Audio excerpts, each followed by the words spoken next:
Rage on that beat, going crazy.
Welcome home, ghouls and goblins. It's so nice to be back to another edition of your weekly horror movie Really Scared podcast. Or wait, horror movie podcast called Really Scared? I don't know what it is. I'm super tired. So much has happened in the last 2 weeks, specifically within the genre that we love. And on this channel, we got merchandise. If you just tune in, you missed the merchandise teaser. I tried to throw it in the comments, but that's the biggest, ugliest URL I've ever seen. I don't know what happened. I tried to put it in the comments for you guys, but we got merchandise. We got stuff we're selling, and there's a coupon code. What's the coupon code? I already forgot. Producer Matt probably will come in any second with the coupon code to let you know how that works. But we got merchandise, t-shirts, hoodies, masks. You got to wear a mask, whether you like it or not. You fucking baby, so you better get one from us. You may as well. Fanny packs. Tank tops, I don't know. Condoms, maybe. We'll see. We'll see where it goes. You can barely put your logo on anything these days, and we certainly are. There it is. I'm seeing the URL in the chat. You can go find it. teespring.com/stores/WAT-real-entertainment. That's where you can find all your Who Are They swag with coupon code REELSCRD20. Tell them Taylor Cleek sent you. You don't get anything extra for that, but tell him he sent you. And you know who else sent you? It's got to be the one and the only, the almighty Connor Breeze. Oh, where'd he go? There he is.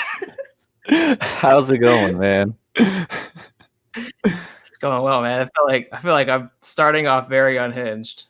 Yeah, it's going to be a wild ride tonight, I feel like.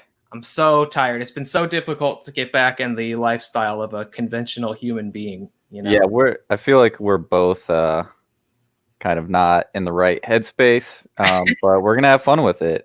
I feel like it's gonna make for a good show tonight. Yeah, thanks to everybody who joins us. I'm sorry we missed last week. The bright side is that means we've just got extra stuff to talk about. We curated it. It's not literally all the news from 2 weeks.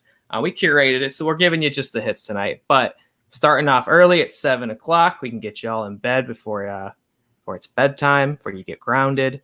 So we're gonna give you a nice, I said this last time, a nice streamlined journey. I don't know if it really was that streamlined, but we got tons to talk about, tons of news.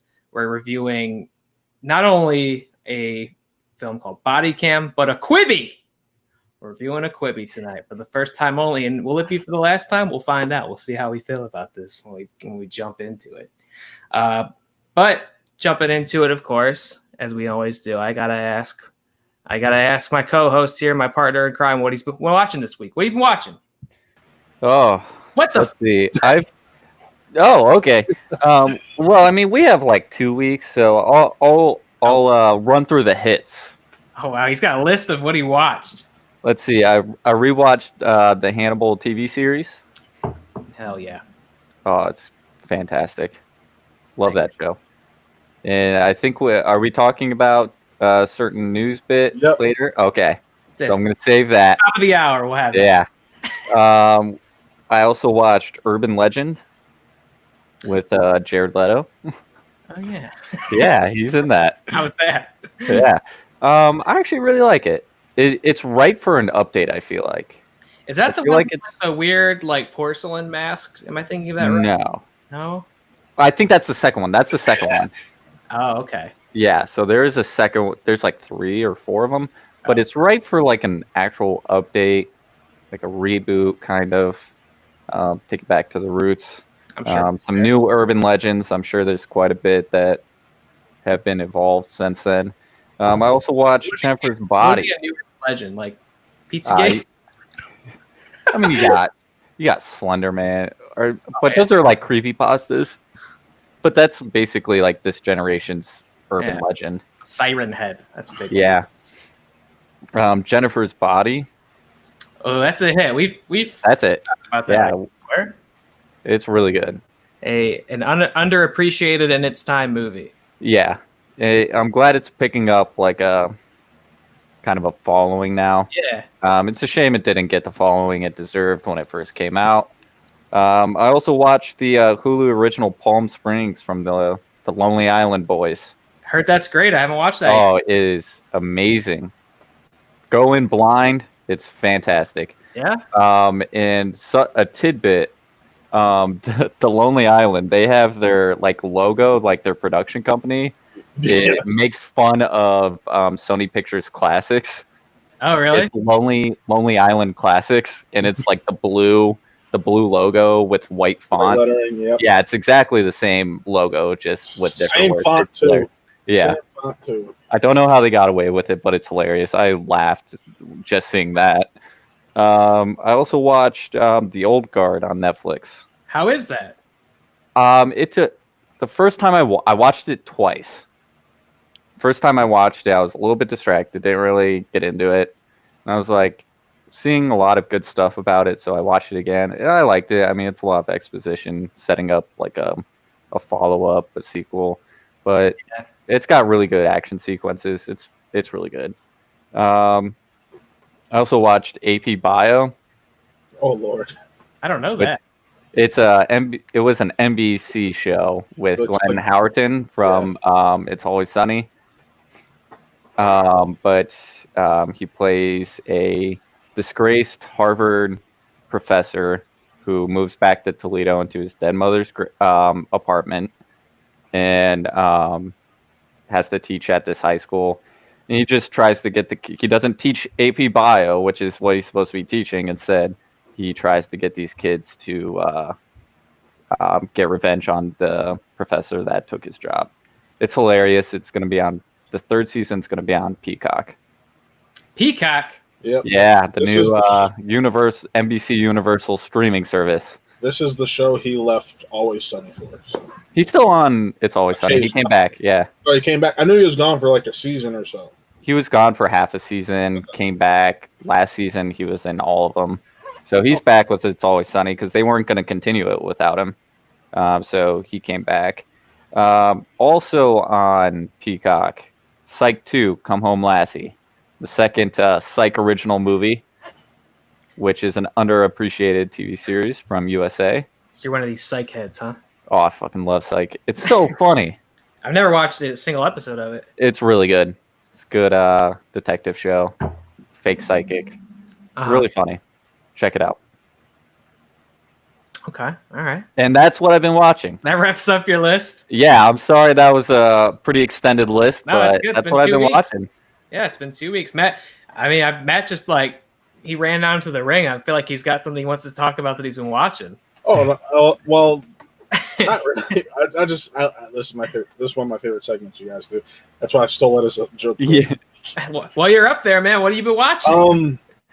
I actually just finished the DC's Legends of Tomorrow, the newest season, yesterday. My favorite episode in there is actually horror related. They did a spoof on the Halloween series, so that was actually really funny, and it had a very cool twist. Even if you don't watch the show, literally go back or go into this season and find that episode. It is hilarious. It hits all the notes of Halloween in a different, cool way. So I really enjoyed that. I have watched a few Adam Sandler movies. I've watched some Coen Brothers films. Curious, why are you doing that? Well, why am I doing that? Tell me why. Tell me why. Really trivia showdown. Yeah, for those of you who are watching, go check out our trivia competition we have going on.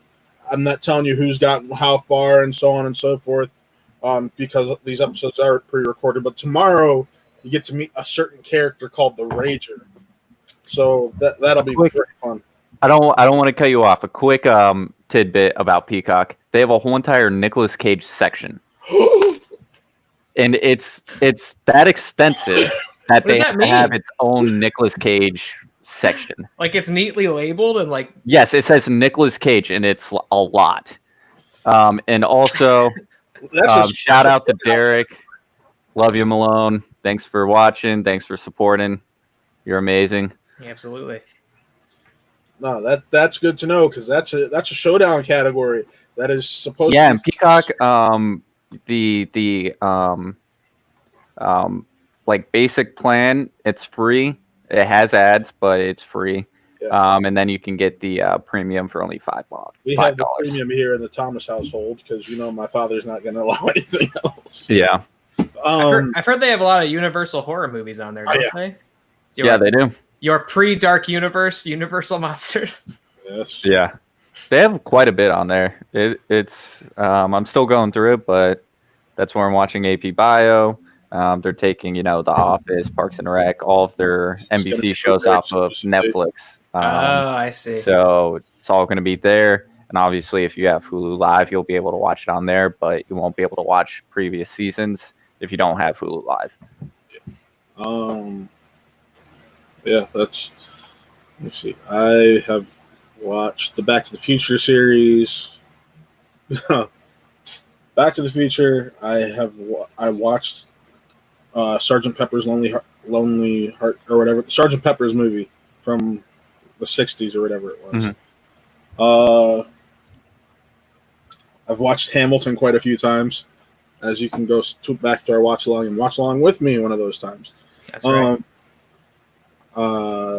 It's just been a hodgepodge of everything, and that's why I'm having issues remembering certain things. Yeah. I unfortunately had to sit through Don't Mess with the Zohan. That's how serious I am about that Adam Sandler category. I heard that movie's not that bad. Oh, it's fucking horrible. Who told you that? I've just seen people. I've just seen like society starting to come around and stand up for the Zohan movie. I guess I'll watch it, but I don't remember it ever being good. No, I've never seen it. My father and I, Connor, my dad. When my dad and I both want to walk out of a movie, that's how. Yeah.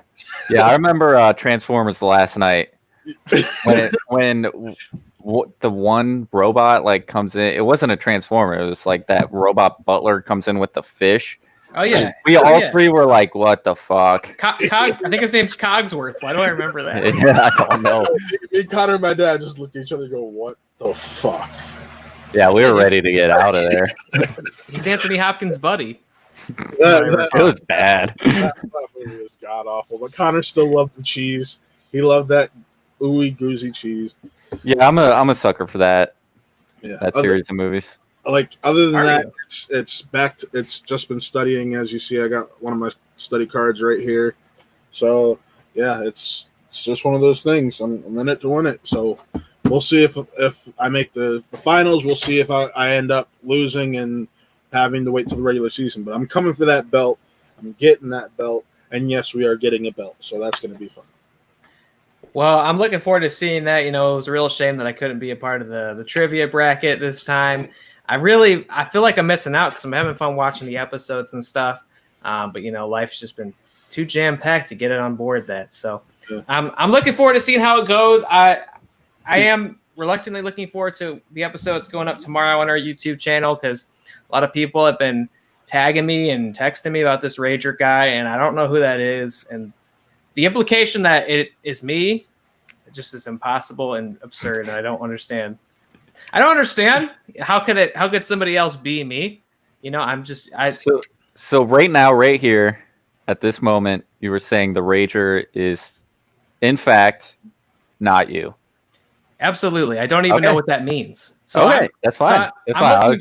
I just wanted to make it clear for the watchers and the viewers at home. And the listeners, because by the way. Oh, and listeners, because we are on Spotify, Apple Podcasts. Yep. What else are we on? SoundCloud. So that's, if you prefer to listen to your podcast rather than watch them, you can. Oh, Rain Over Me. Rain Over Me is great.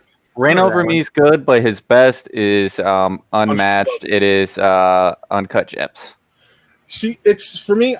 It's Uncut Gems and Punch Drunk Love are both right up there. It's close. Yeah. But for those who we do have something we can show from this tournament. Is it the Rager? Because I don't know. I want to see who this guy is. No, it's not the Rager. Oh no! It's the bracket as of now. So yeah, let's go back and watch the two matches that we have up currently because it is just a fun watch to have. But it's absolutely the bracket as it stands now. Just wait for this to load up. There we go. Here's our bracket as of now. Chris and Toby both lost early on. Unfortunate, we don't know who they're playing yet. They'll either be playing myself or Chris will be playing the Rager or Nick, and Toby will be playing myself or Connor. So there's that going forward. But again, let me reiterate. You saw in that bracket, my name's not even on That's the bracket. That's very true. So there it says it. It says the Rager. I don't know who that is. I've never met him. I don't know who that is. I don't know. Maybe I met him, but I don't recall. So we'll see. I'm looking forward to seeing that video debut on our YouTube channel tomorrow because I think a lot of misunderstandings will be cleared up. Oh, shit. Breaking news. No. 26 minutes ago. The Chucky TV series reveals first trailer and sets a 2021 premiere date. Wait, what? Yeah. So we got breaking news on the show. All right. This is cool. Chucky trailer. I mean, granted, the show was announced the same time as that piss poor reboot. I liked it. I watch that actually. It's on Hulu right now, Taylor. Yeah, Hulu and Amazon. It's good. It's a good watch. Shoot, I would love to just cue that trailer up right now and watch it right here, but I know Zuckerberg will take us out. Yeah. But no, Taylor, tell us what you've been watching real quick. I just kind of forget what show. We are going really off the rails. Let's get the watch list out of the way. Approaching 20 minutes and haven't gotten to the horror movie. Shoot, I've watched a little bit. Usually, lately, I've been coming to this part and saying I didn't watch anything except what I had to watch for the show, But so I watched a movie that we'll get back into during our news, but I watched the Keanu Reeves Constantine for the first time. Did not expect that to become relevant, but I never, like within minutes of me watching it, became very relevant as a news item. But there's even more relevance to it in regards to Comic-Con at Home, which we'll touch on. All right. I'd never seen it before. It's one of Jessica's favorite movies. She loves it. Yeah, it's really good. I saw that probably at too young of an age, like when it first came out. Yeah, and I've loved it. Since. I revisit it often.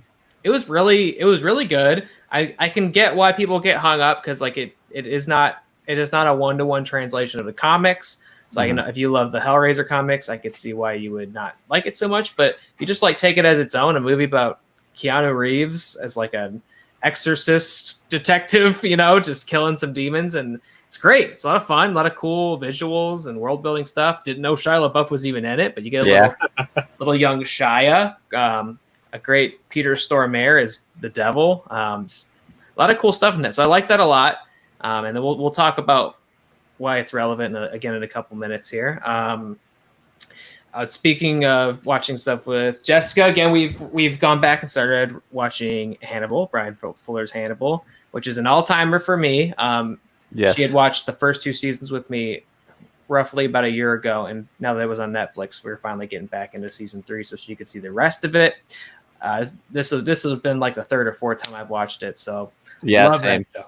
Love that It's show. probably my fourth time watching it. It's just that second season fucking stresses me out. Yeah. Every episode, I'm like, ah. Still never seen it.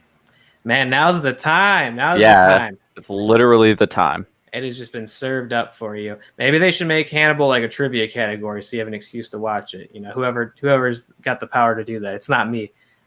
Famous cannibals. Cannibals in film.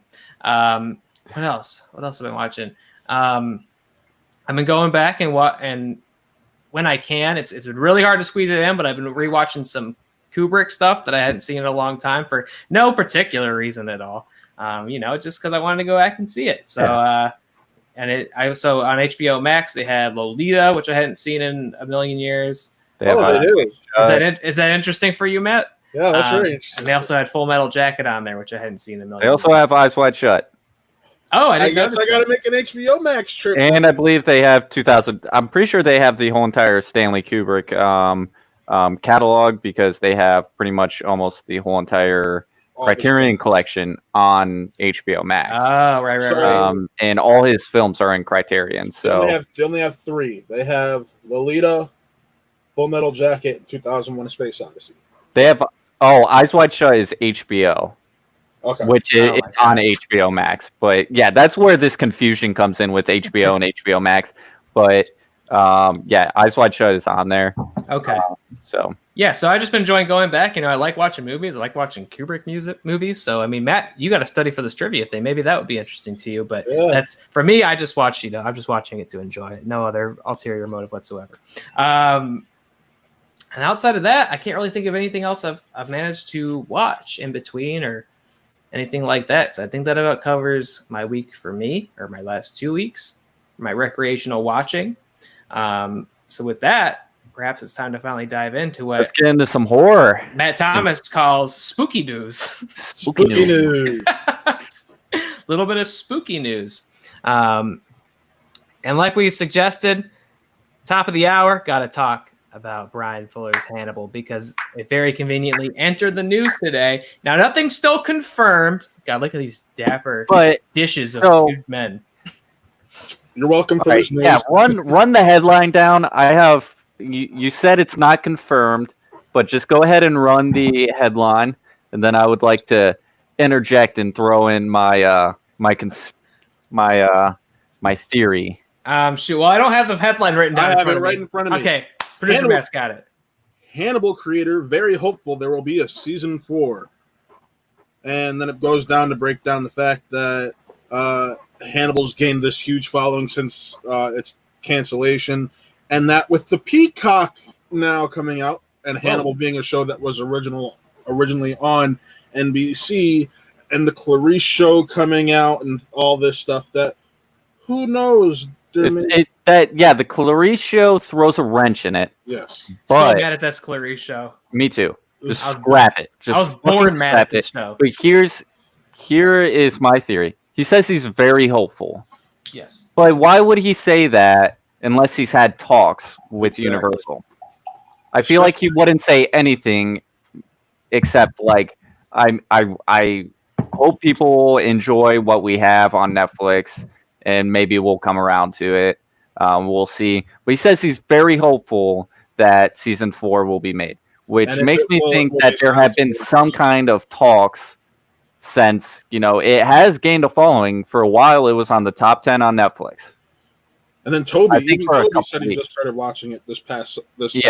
Toby's been watching it. I know Kayla, who we had on last episode. I know she's been watching it. I think she's almost done. Like I said, Jessica and I are finally jumping back into it. Like a lot of people are discovering this because I've been waiting for them to do this. It was on Prime before this. But Prime's weird, man. I think a lot of stuff gets lost on Prime because there's so much stuff in there. So putting it on Netflix, giving it that banner image, that top spot, like, hey, this is trending. All the news sites saying, go watch Hannibal on Netflix. I feel like a lot of people are coming to it for the first time and probably had never even heard about it in the first place because it wasn't super well marketed. It had a bad time slot. Yeah, it was like prestige television before prestige television started. It was on basic cable. It was on NBC, and it's very gory, very violent. Yes. It's shocking how NBC even put it on there. I don't Yeah. know how it wasn't on like Showtime or FX or like. I mean, obviously it wasn't on FX because that's Fox, but it's shocking that it's not on like HBO. Yeah. Or and this was before streaming services had their own like original shows, so it couldn't have gone there. But the premier networks were still around. It could have been on HBO or something like that. It's still shocking that it wasn't. It was on basic cable, and I think it just got lost. They were afraid to promote it because of the subject matter, which it's a shame because it was one of the most. It is one of the most beautiful shows ever made. Yeah, it's an it's an all-timer for me. I'm like, I've never seen anything like it. I'll probably never see anything like it again. Absolutely. Unless it gets a season 4. And I know Brian Fuller never really gave up on it. I know they've approached cast members through the years, be like, what do you think? And they're like, I'd love to go back. It's just a matter of weird copyright laws and things like that. It's kind of a messy thing. And is the network going to get back involved, or do we need like a streaming service to pick it back up? Would they go back and do a movie? And he did kind of open up on what he thinks like a 4th season would be in that article as well. And that was Silence of the Lambs. Where years would have passed, like it would like real time would have passed, and I don't want to spoil it. Don't spoil it. I haven't seen it. Yeah, I don't want to spoil it. Also, just because people might be seeing it for the first time, and it really lends itself to not knowing what's going to happen. Yeah. Every season ends loud and shockingly. Yeah, and it is a cliffhanger how the series ended. Yeah. See, I will say this. This is why I say timing is everything, because Hannibal, just in the last couple months, popularity has skyrocketed it. How coincidental? I shouldn't say coincidental. It's because it is somewhat coincidence that it's skyrocketing a month or so before the Peacock debuts. That's the weird thing. Would you think Peacock would bring it back, or do you think they're hoping like Netflix will try to bankroll it? I think if anything, Peacock, because it's NBC, probably has first rights to do it. But because now, since you have Peacock and you can do premium stuff and let it be more violent and let it be more gory, it would be a great way for the show to continue. It probably wouldn't happen until it's the 3 seasons that exist are off of Netflix. Yeah, who knows when because I feel like Netflix has the streaming rights to it right now. Yeah. Who knows till when, 2021, 2022, something like that. It might not happen until then, but if they want to fast track it, maybe Netflix is like, hey, we'll give you the money. If Universal wants to partner with us on another season, we'll partner on it. We'll get you guys fast tracked. That's a possibility too, because I know they do partner with people. They partner with Paramount. They partnered with, that's their main partner, but they also partnered with WB, I believe, at some point. So studios are willing to partner. Universal actually partnered with them because they wasn't the Lovebirds? Wasn't that Universal? That was Paramount. Was it? Oh, yeah. And the WB thing you're thinking about is when WB sold them Mowgli. Okay, yeah, that's what I'm thinking of. So there is precedent for other studios besides Paramount to partner with them. Yeah, but there's one of the podcasters I listened to was talking about they were talking about streaming services in general today, and they're like, it seems like every big studio is getting their streaming service. Peacock is Universal, basically. That's Universal's.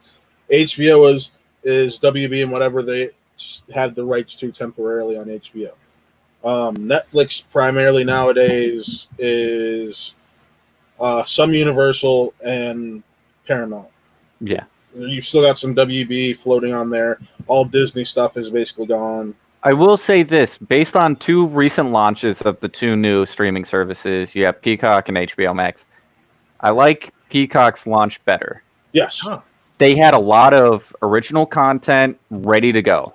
I already have several original Peacock shows lined up, ready to watch after I get through some of these shows that aren't available on the other streaming services. As soon as I get through those, I have several others lined up. And so with HBO Max, there wasn't any original shows Besides, at like launch. the Anna Kendrick one. Yeah, which is god awful. Yeah, Dog shit. Yeah, maybe I her Quibi's better. well, maybe. I But, haven't watched her Quibi yet, but I got a membership. At the same time, though, this wouldn't be the first time that Netflix ended up saving a show that had been canceled for years. Yeah, Lucifer. Well, I wasn't even talking about that. Lucifer wasn't even canceled for like more than 6 months. It got picked up immediately. But in the case of the DC animated show Young Justice, that show had been off the air, canceled, dead for 4 to 6 years. Can't remember how long. Clone Wars, same thing, right? Clone Wars. Well, And Peacock already set a precedent for bringing back all these shows that have been off the air for 10, 20 years. Yeah. Saved by the Bell, Punky Brewster. Yep. Psych's been off the air for around 10 years now. Yeah. They're doing original movies for them. They're even talking about like another limited season, shortened season for it. So they're rumors doing of an Office continuation. Yeah. Series has popped up again recently because of it. Also, it's just Peacock. So, likely or unlikely, Hannibal gets another season, whether it be on Peacock or Netflix. I'm gonna go Matt. I'm gonna go 60-40, 60 that it is, 40 that it isn't. Okay. It's so tough, man, because I feel like I've been waiting forever for this to happen, and I also feel like, to your point, Brian Fuller, using the word choice, does that mean he's talking to somebody, or does it mean he's like actively campaigning out in the open for it? So, when everybody goes, "Oh yeah, I'd love to see season 4," he goes, "See, NBC, they would really like to see a season 4. Maybe you should do it." So I'm going to go 50-50. I feel like unlikely that it'll happen because I've been waiting so long and I've been burned before, but there's just about no television announcement that would make me happier than getting one last season of Hannibal and finishing this story as Brian Fuller. I know he'd seen more than 4 seasons, but I think of like Sam Esmail and Mr. Robot who had more to go, but the network was like, you got one more to wrap it up. And he wrapped it up. He figured it out. I would love Brian Fuller to have that same opportunity. Yeah. I'm going to go 70-30. Ooh, I like 70 that. likely. Okay. And here's my reasoning. It's being talked about, and I think there will, people are talking about it. People are watching it. It's gaining a huge following now that it's on like a widely available streaming service. I think that it's going to cause a bidding war between Peacock and Netflix. And I think either one of them is going to pick it up for another season, maybe another 2 seasons. Maybe they work with him on, where he sees the story going. They're going to work something out, and one of these streaming services are going to pick it up for another season or 2. God, I hope. I wonder how the Cleary stuff's going to factor in, We'll see. That's why I said they'll work something out. Yeah, because that was part of what held up them following the logical plot anyway, because they were adapting the books and they had done stuff from, they had done Red Dragon and they did the last book, but they couldn't really touch any of Silence of the Lambs. Yeah. Because of weird royalty issues, because I think MGM had made the movie and so they own the rights and now CBS has it for TV. Look, if their last season has a character name like Claire Sterling, like if they go that, like I'll be fine with it. If you have a character who serves the exact role Clarice would serve, but that's not her name, like that's. I just want to see Mads Mikkelsen. Yes. For another 13 hours, even 10 hours. Yes. I just want to see him some more. I want him. I want Hugh Dancy. I want sexual attention I can cut with a knife, and I want many other things to get cut with a knife. I want beautiful arrangements of human meat in front of me. Let's move on to the next. Some fava beans and a nice Chianti.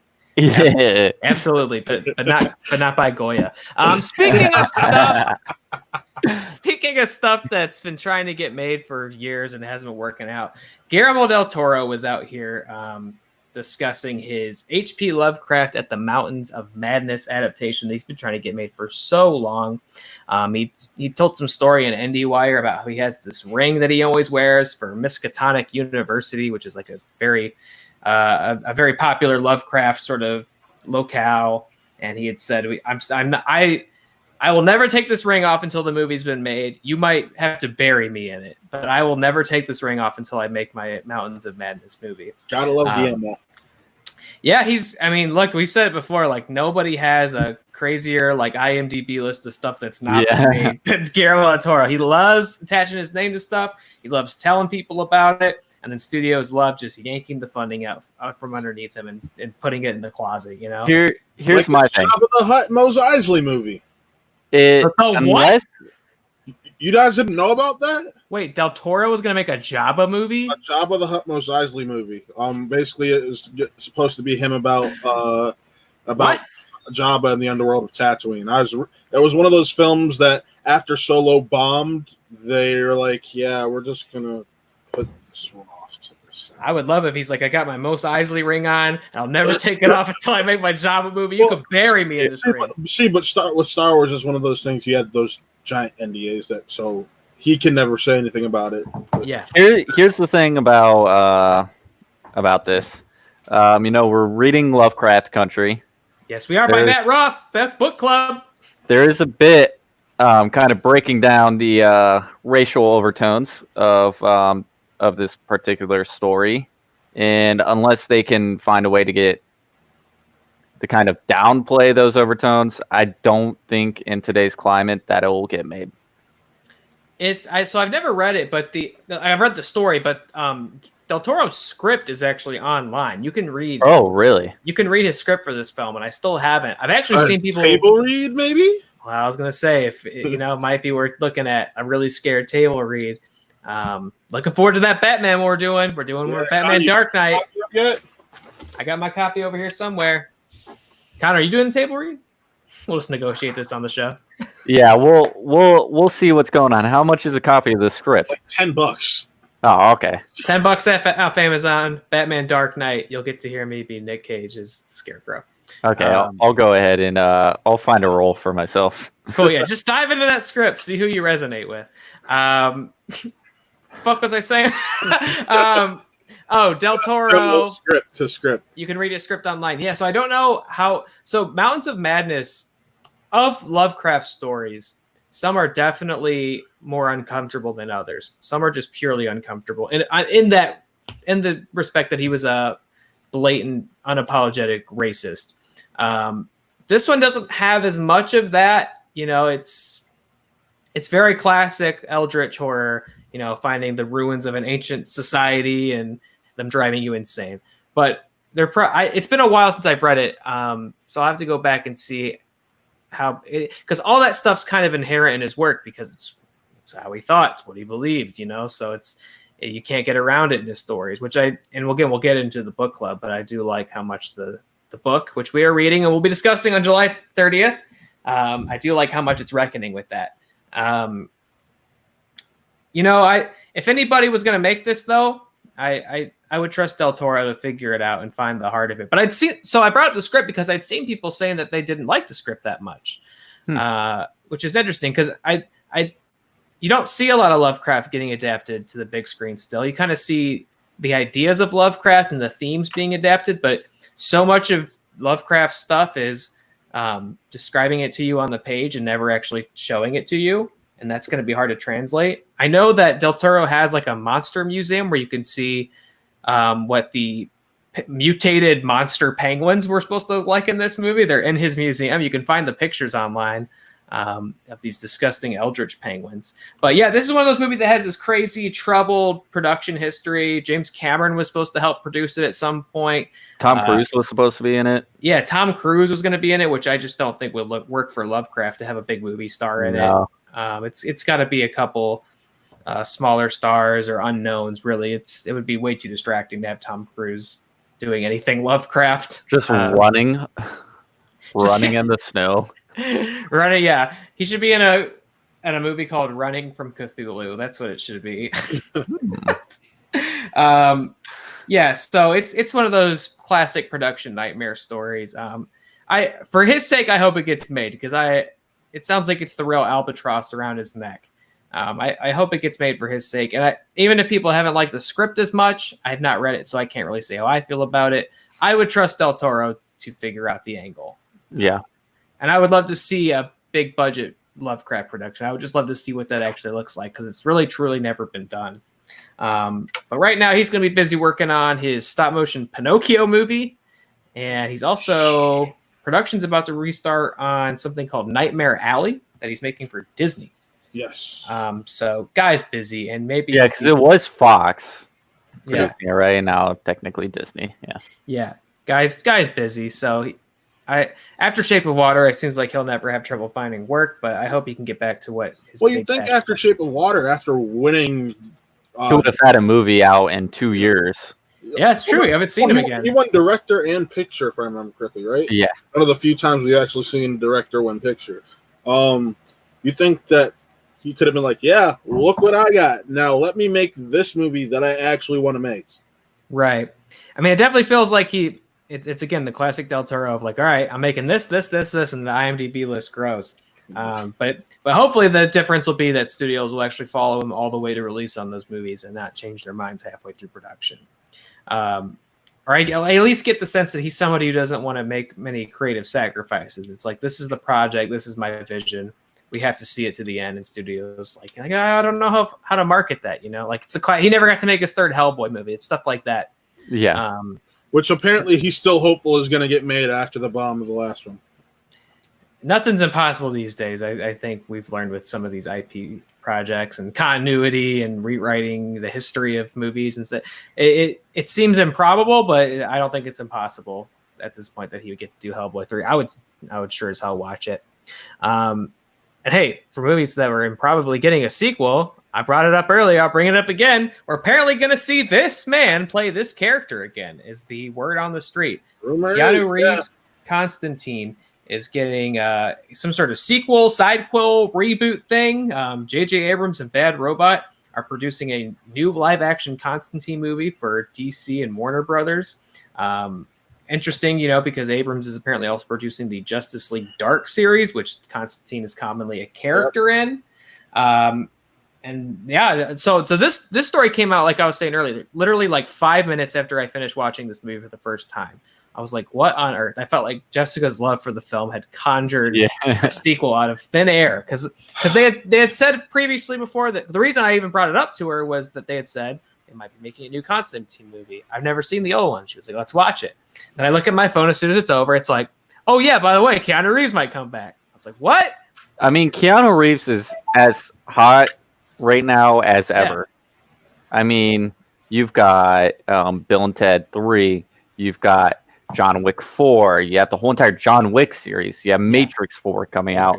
Like, he's one of the hottest stars right now. Yeah. Everybody wants a piece of him. Marvel wants him. DC definitely wants him. They want him for Constantine. I don't doubt that this is going to get made. I don't doubt it. I see Matt Thomas over here, a little skeptical. I'm going to go against the grain and say I don't want him. Okay.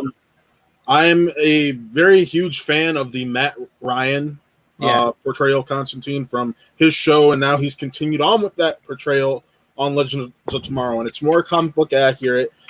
And he's voicing him in the cartoon movies. Yeah, he's voiced him in the cartoon movies. That's how good Matt Ryan is at this character. Yeah, he's kind of he's definitely. But I don't like anything CW DC related. I think it's all soap opera. I think they're all awful. I think they're terrible. Time out for a second. All right, so Legends of Tomorrow, the show that Constantine is on, is not soap opera at all. It is probably their best show, and I wish Chris was watching still right now so I could talk to him, so I can bring him on to talk about it, where it is the most loosey-goosey. We're a time travel show, so we're just going to do all this crazy shit, and you got to roll with it. And it's fun. Like, it's the one show you can just kick back with and laugh your ass off about. Nobody's going to a Constantine 2 for Matt Ryan. They're not even going to go J.J. Abrams producing. We saw how Overlord did with just J.J. Abrams' name attached to it. And that movie was great. Yeah. But J.J. Abrams doesn't pull in audiences like Christopher Nolan. He doesn't have that name yet. Especially after Rise of Skywalker, I brought it You back play, to Star Wars. after these 3 movies coming out with Keanu Reeves, Bill and Ted, John Wick 4, and Matrix 4 comes out. He's going to be on the top of everybody's minds. You put him in Constantine 2, people are going to find Constantine 1 and go see Constantine 2. I'm not saying he's not going to be in it. I'm just saying I don't want him in it because what DC has a history of doing is when they're using a character in the movies, they don't let the other properties like their television shows use that character. That's why Deadshot got pulled from Arrow, and he was one of the better anti-hero villain characters they had in that show. That's why all these characters over the span of the CW shows and all their other programs, whether it be DC Universe or whatnot, get pulled because of that. I would rather keep seeing Matt Ryan portray him and other platforms than be happy I got another Constantine movie. Like I did like the first meal. I'm not taking that away. But I prefer what I'm getting right now because I'm getting more of the character I love and a more accurate portrayal of it. That's I love Keanu Reeves' portrayal. I thought it was good. I'm not really saying it's bad, but I'm just talking about Taylor. You as a person who's read the Hellraiser comics, you know what I mean. But there's a decent amount of differences between what we got and yeah. You know, and I'm not super well versed in Hellraiser comics, but I have read them before. I kind of get the idea. I get the tone. The movie is different. I mean, it is crazy that for one, he's not blonde. That's the shit that never bugs me. So that's fine. But he's also not British, which feels like a big thing. He's not British. He's not bi, and him being bisexual comes into play at Legends of Tomorrow a lot. Creates the best just natural comedic moments. In fairness, I don't think that had been established in the comics until after the Keanu Reeves movie had come out. But I feel like there was a weird sexual tension with him and the Angel. I'm pretty sure it was established before the Keanu movie. Like, right? I could be wrong. Like I said, I'm not super well versed in the Constantine comics, but so there is some different in the performance, in the portrayal of the character in the movie. There are some differences there. Outside of that, I feel like it's pretty close to what you would want from a studio big budget production of a Constantine. Here's the thing: before the show, the CW show came out. I mean, since Constantine wasn't a CW show. That was actually a show. Okay, well, before the series came out, and like almost immediately after the movie came out, you know, Keanu Reeves has continuously talked about wanting to do the role again. Oh, really? Yes, he's nonstop. Like anytime it's brought up, he's like, I really want to do that role again. I would love there to be another one. I would love to revisit that role. Like he said that's at the top of his list. Like he obviously named, you know, like Bill and Ted and, you know, Neo, but you know, right at the top with that in that list, it was Constantine. So this is a role he loves, and I loved him in it. I thought he did a really good job with it. Yeah. I would love to see him again. Yeah. I think that's one of my favorite roles from him. He's good in the film, and I think his hat being in the ring on this one is totally a symptom of how big his star is right now. Because when they first announced this, I hadn't even seen his version of the movie or his interpretation of the character. But when I first saw it, I was like, okay, what are they going to do? Are they going to bring Matt Ryan back, or are they going to cast a bigger star? It hadn't even occurred to me that they could potentially bring Keanu back, because it's not a recent movie, and it's obviously so separate from, I believe, it's so separate from all the DC continuity as far as movies and stuff. Granted, the DC continuity is a total mess right now as far as what they're doing, if they even care about that. Fox. Yeah, and look, a couple years ago, to bring him back up, they had announced a Del Toro Justice League Dark movie, and the big rumor was Constantine was going to be Colin Farrell. So I was like, oh, are they going to recast the big leading man for this movie? Then bringing back Keanu does feel totally like, well, Keanu's super hot right now. Yes, his iteration of that character is nothing. I don't want to say nothing like the comics, but it's definitely a far cry from the Matt Ryan stuff, which was very traditional. Right here. This is to me, that's Constantine. Just like in my eyes, when I hear Lex Luthor, the first person that shoots in my mind, Jesse Eisenberg. No, Michael Rosenbaum. Okay, that's weird. I think a Clancy Brown. Yeah. voice. No, see, I'm talking. You're talking live action. Yeah, it's to me the first Lex Luthor that always shoots in my mind is Michael. Kevin Rosenbaum. Spacey. But that's because I had him for 7+ years on Smallville, so I saw him Smallville. for Oh, right, yeah. the middle half of the Smallville season 1, 2, and 3. Fine, 4 to halfway through 8 is trash. This is what happens when Matt comes on really scared. We take a giant detour and go talk about yeah. Smallville. But I'm just saying, like when I hear Constantine, before Matt Ryan, I would think to the cartoon because there was a DC Dark movie right after Constantine got canceled, and I'd think to the cartoon Constantine because I thought that was better. Also, if you have not seen, there's a very little scene director's cut of Constantine. It's extended. I think there's like a half hour. Let's say 20 minutes or so, isn't it? Yeah, it's 20, 30 minutes extra footage. Very underseen. You can't really find it anywhere. You could probably find it at some exchange somewhere in America. Who's a exchange trip, boys? But it's one of those movies that the director's cut is far better than the theatrical cut. I personally prefer the extended cut. It's a lot more brutal. And there's like a lot more lore and backstory to everything. So I do suggest going out to see that. Let's go do a quick thumbs up, thumbs down, Keanu. Thumbs up, baby. Hold on, you can pick up the director's. Oh wait, no, that's just a beer. And I think what are we watching? I think it's on HBO right now. Yeah, HBO. Yeah. Okay, so if you haven't seen it, go stream it and see how you feel about it. I think it's definitely pretty good. Here's what I'll say. I want each of you to watch a couple episodes of the Constantine show. If I remember correctly, it's on the CW Seed app, or it might be on DC Universe. Well, I'm not going to download CW Seed. It's a CW app, but the Seed is on the app. I'm not getting seeded, baby. Maybe it's on Hulu. I don't know. It's not on Hulu. It's. I know it's either one of those two. You're not gonna catch me downloading CW Seed. It'll never happen. I fucking hate the CW. Can we move on and stop talking about CW? We'll talk. We'll talk. Yeah, but I will say the promise of Keanu Reeves hanging out with either Swamp Thing or Zatanna or Frankenstein or Man-Bat Rule. That's another reason why I don't want it, because there's talks that Swamp Thing is getting revived on the CW. Whatever. Whatever. I don't give a fuck. We're going to have like 4 Batmans, so we can have 2 who Swamp gives a Things. shit? Moving on. This isn't comic book talk. This is fucking really scared. I want to get scared. Let's keep going. Let's get scared. We're going to talk about the scariest man of all time, Edgar Wright. Here Hell he yeah. is. Scary as shit right there. Edgar Wright revealed a new image from last night in Soho, his film, which has been postponed to next year. That's fucking terrifying. Look at that. No! For the audio listeners, we're looking at a terrifying image of Anya Taylor-Joy and Matt Smith. Is that his name? That is Matt Smith. Yeah. Matt Smith. Very happily walking down the street. Fucking horrifying. You hate to see it.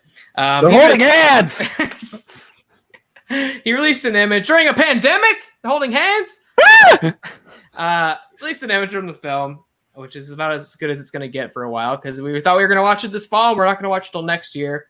And he had said it's going to feel a lot different from his other movies, which I thought was interesting because most of his movies kind of tonally are the same, very comedic. He said it's going to have a slow burn into something else. It's like a psychological realm, and then starts to get increasingly intense as it goes along.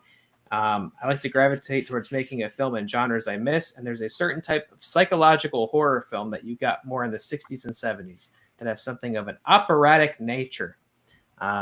So still don't have a ton on the plot of this movie, but I'm intrigued that he's making something that doesn't feel like his other movies. Yeah, I love him doing all these different genres. Yeah. He doesn't stick to one thing. He, with Baby Driver, did a heist movie. Yeah. He did a comic book movie with Scott Pilgrim. Right. He did an action movie, Hot Fuzz. He did a zombie movie with Shaun of the Dead. Like he did an alien invasion movie with The World's End. You know, he does all these different genres, and you know, this like weird horror opera movie. Um, it, I'll check it out. I'll check out anything Edgar Wright attaches to his name. Yeah, there's not a lot of directors that I think have as solid of a front to back filmography as Edgar Wright, where it's like, hey, every single one of these is a total hit that I really like. Like the only one that kind of doesn't get as much love is The World's End, but I don't really know why that is, because I liked that movie a lot. Yeah, it's like you could throw on any Edgar Wright movie, and I'd be like, sweet, let's watch that right now. No he's in the same ballpark as like Denis. Yeah, Denis Villeneuve. He's where every movie, like, it's just a fucking hit. Yeah. And this one, you know, because I was saying earlier, all of his movies also are just kind of fun. You know, they're all something different, but they're all fun. You know, and that. Well, you cannot say that about Denis. No, not a lot of laughs and predators.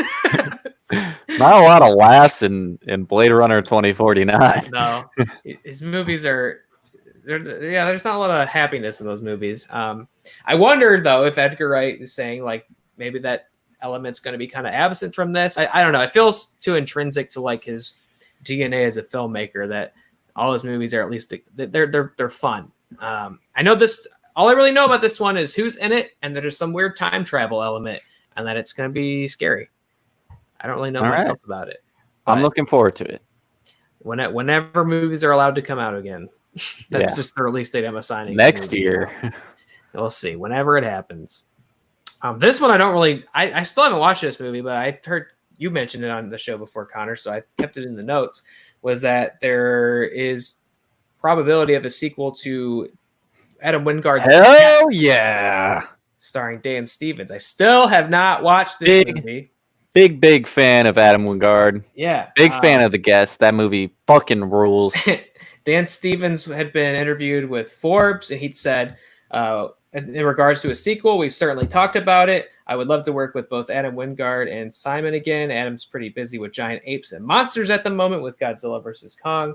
Simon and I have talked about many things. A sequel to The Guest has come up. I don't know quite what form it would take, and I think we are way off from it happening, but it's always a possibility. So I've never seen this movie, but it sounds like the notion of a sequel is very promising to you. Yes. I am really hoping it happens. You know, maybe Adam takes a step back from these already established properties and goes back to, you know, one of his own creations, and goes back to that. I'm a big fan of anything he does. You know, I love The Guest. I love You're Next. I love Death Note. That's a unique take. I love it. I thought it was great. I don't hear that one a lot. I don't give a shit. I love that movie. I loved his Blair Witch, which is also a hot take. Nobody likes that movie. I fucking loved it. Yeah. And so I'm very excited for Godzilla vs. Kong. And I'm excited because the last director isn't directing it, so I have hope for it this time. What? Godzilla? I loved King of the Monsters. Fuck off, dude. I like what Doherty did with it. I like what Doherty did. And I'm a big Godzilla fan. Like, I have a Godzilla plush in the other room. I fucking love Godzilla. I'm keeping my eye out for a big Godzilla Funko Pop, which is very elusive. Has actually, like the big one. Yeah. I'll have to see this because maybe it's the one I'm thinking of, but this one I'm thinking of is very elusive and very hard to find. But I fucking love Godzilla, and I love the last one, and I'm very excited to see what he does because, you know, he is rooted in horror. So I feel like there might be a little bit more of a horror tinge to this new Godzilla movie. And hopefully he takes a step back from these, you know, tent poles and goes back to his own creations, like I said, with The Guest, because that's one of my all-time favorites from him. Do you think that film lends itself to having a continuation? Absolutely. It does leave on, you know, a cliffhanger where, and with Your Next and The Guest, they're in the same universe. Oh, really? I did not know that. I've seen Your Next, but not The Guest. Yes. The company that, you know, the family's parents work for, I can't remember the name of the company, but that company is very present in The Guest. Okay, interesting. So it's in the same universe, which he's talked about. And he was going to do a trilogy based on that. And it was going to be called it's like the KTG or something like that. I can't remember what it's called. But it was going to be like that trilogy. So maybe The Guest 2 is, the next step in that trilogy. And I don't know. I would love to see him expand on that universe. Dan Stevens is fucking great in it. Yeah. So it's great in a lot of things. Though. We're gonna see him in the rental in a couple of weeks. We're gonna be talking about the rental on this. And show. I think he's in Jay Baruchel's directorial debut, which is a horror movie called Unnecessary Acts of Violence. Which is a Shudder original. That's right. There was a trailer for that, and I totally meant to put that in our trailer notes. We'll talk about it next week. There's so many trailers. Yeah, but Dan Stevens is in that, I believe. Okay. Wait, that's not Jay Baruchel's directorial debut. Oh no, it's his second. It's the second movie because he did Goon 2. Yeah, he did Goon 2. I was like, wait a minute, sorry. I forget about the second Goon. Random Acts of Violence. That's what. Random Acts of Violence. Yeah. Sorry about that, but yeah. Okay. So I am all for Guest 2. I'm sorry this has gone on long enough. No, Guest 2. I brought it up. Do it. Got a big thumbs up from Connor Breedlove. I'll tell you what. I guess. He'll check it out. I gotta check out the first one. I think it's still on Netflix. That's where I'm at. I've never seen the first one either. Yeah. Oh God, what's he grabbing? He's let for the audio listeners. Connor Breedlove has left the building. I'm gonna give him something good to talk about. Oh, there it is. It's The Guest on Blu-ray. Yeah, it's on Netflix, and I own the Blu-ray. All right. The Guest on That's Blu-ray. how much I fucking love this movie. It's so good. I've always heard it's good. I've always heard it's good, and I've seen all that other Wingard stuff, the Death Notes of it, and the Blair Witch, and so I've never really thought. None of those. I don't love any of those, so he's not won me over too much, and so I'm kind of skeptical about his Godzilla Kong thing. But I need to go back and watch The Guest. Clearly, did you like Your Next? I liked it okay. I've not gone back and seen it again, so I kind of have a hard time telling you exactly what my thoughts are on it. But I liked it okay. It was a fun home invasion thing, right? Mm-hmm. Yeah. So I liked it okay. Those other two, the new Blair Witch, I thought like the marketing was cooler than the movie. Unfortunately, yeah. I almost wish they hadn't revealed, which a studio would never do that, but I almost wish they hadn't revealed it was a Blair Witch thing until I was sitting there watching it and letting me freak out in the theater going, yo, why are those hanging from the trees? Is that the Blair Witch thing? If they just kept it for that Woods title, which I have the poster for when it was called The Woods. Oh, I bet really? I could get a shit ton of money off of that. That's probably not. That's cool. There was some, you know what? There was some cool stuff in Blair Witch. I like the weird time travel thing. Yeah, it's more sci-fi than it is horror. Yeah, I like some of the ideas in it. And that's where people kind of, I think, left they kind of left the proverbial train. Yeah. They got off the train because, the first one is fucking terrifying. This one's more sci-fi. You know the rules, the setup, and this is going further into it and explaining some of this confusion that the people that enter the woods encounter. So it takes a hard right into sci-fi. Yeah. It's hard to recreate the magic of, the original Blair Witch Project.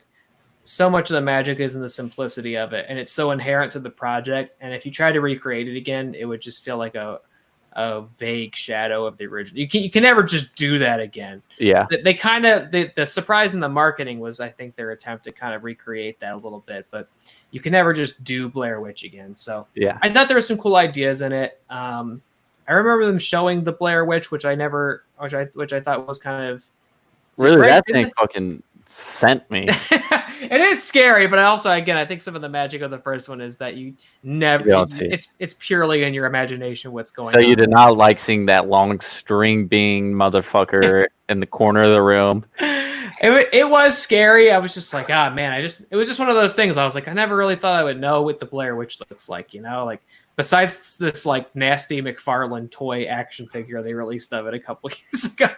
I thought I would always just be able to know what the action figure looked like, but I gotta watch that first Guest because everyone's telling me it's the best, so I gotta get back to that, and then by the time I do, maybe I'll have a second one to watch too. So hell yeah.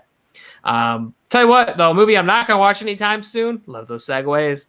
It's called The Forever Purge because The Forever Purge has been rescheduled for July 9th, 2021. I think that'd be one of the ones that Universal just said fuck it and threw on streaming. I would have guessed this is one they would have just sent the VOD because, if I'm not mistaken, each one has Lost money at the box. Not lost money, like not being profitable, but they've made less compared to the previous one. I think the only one that made more than the predecessor is the newest one. Really? No, second one made less.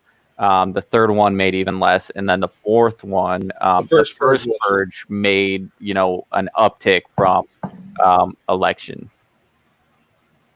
day or whatever. But which I thought the first purge, not the first one, the title is the first purge, which is the fourth in the entry. I thought it was the best one in the series. Really? Yeah. Interesting. I would say 4-2-1-3. Okay. Because the ending to the first one just kind of makes me just annoyed. Yeah, the first one I kind of think is the worst one, which doesn't happen very often. I thought Election Day was just dog shit. Too political.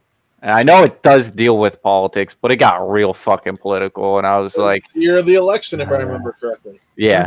It was a very unsubtle, hey, this character is practically Hillary Clinton type thing. It was very unsubtle.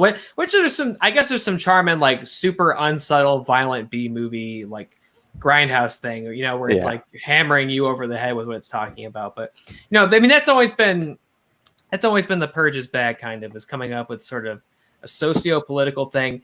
And I feel like the Purge movies, as time progresses, only feel more prescient. Yeah, which I don't know. Is it the right time to even just release this on VOD and get rid of it and end it? Because now it just seems like a final film, wasn't it? Yeah. Yeah, it's supposed to be the last one. So maybe they're we're going out with a bang. We want to get it on the big screen. We're going to make it an event out of the final Purge movie, which it'll probably not be. And within 5 years, they'll make another one. But I mean, they did the same thing with Saw, so I wouldn't be shocked. Exactly. The last Saw movie was literally called The Last One, and then they made another one a couple of years later, and then they're making another one now with Chris Rock. Except now it's a reboot now, so it's cool. The other ones are all sequels. Movies are ridiculous. I like Jigsaw. You do like Jigsaw, and I will never hold that against you. And I'm also looking forward to Spiral.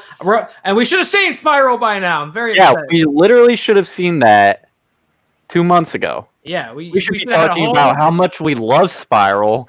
We should be talking about how we've pre-ordered the Blu-ray. Right. Yeah, it's a shame. So, Forever Purge postponed, officially to July 9th of next year.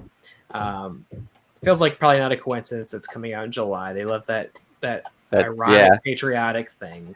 And they did say, we haven't really known what it was about yet, but they did release a little blurb that said it takes the Purge out of its usual metropolitan setting while still dealing with class and race issues in the way that the previous films have done. It's going to take place on a farm. Yeah, I was just about to say, it's going to take place in the ghetto. And this farmer gets a black neighbor. What's going to happen? She wants to kill the black neighbor, and the black neighbor fucks him up. Let's go.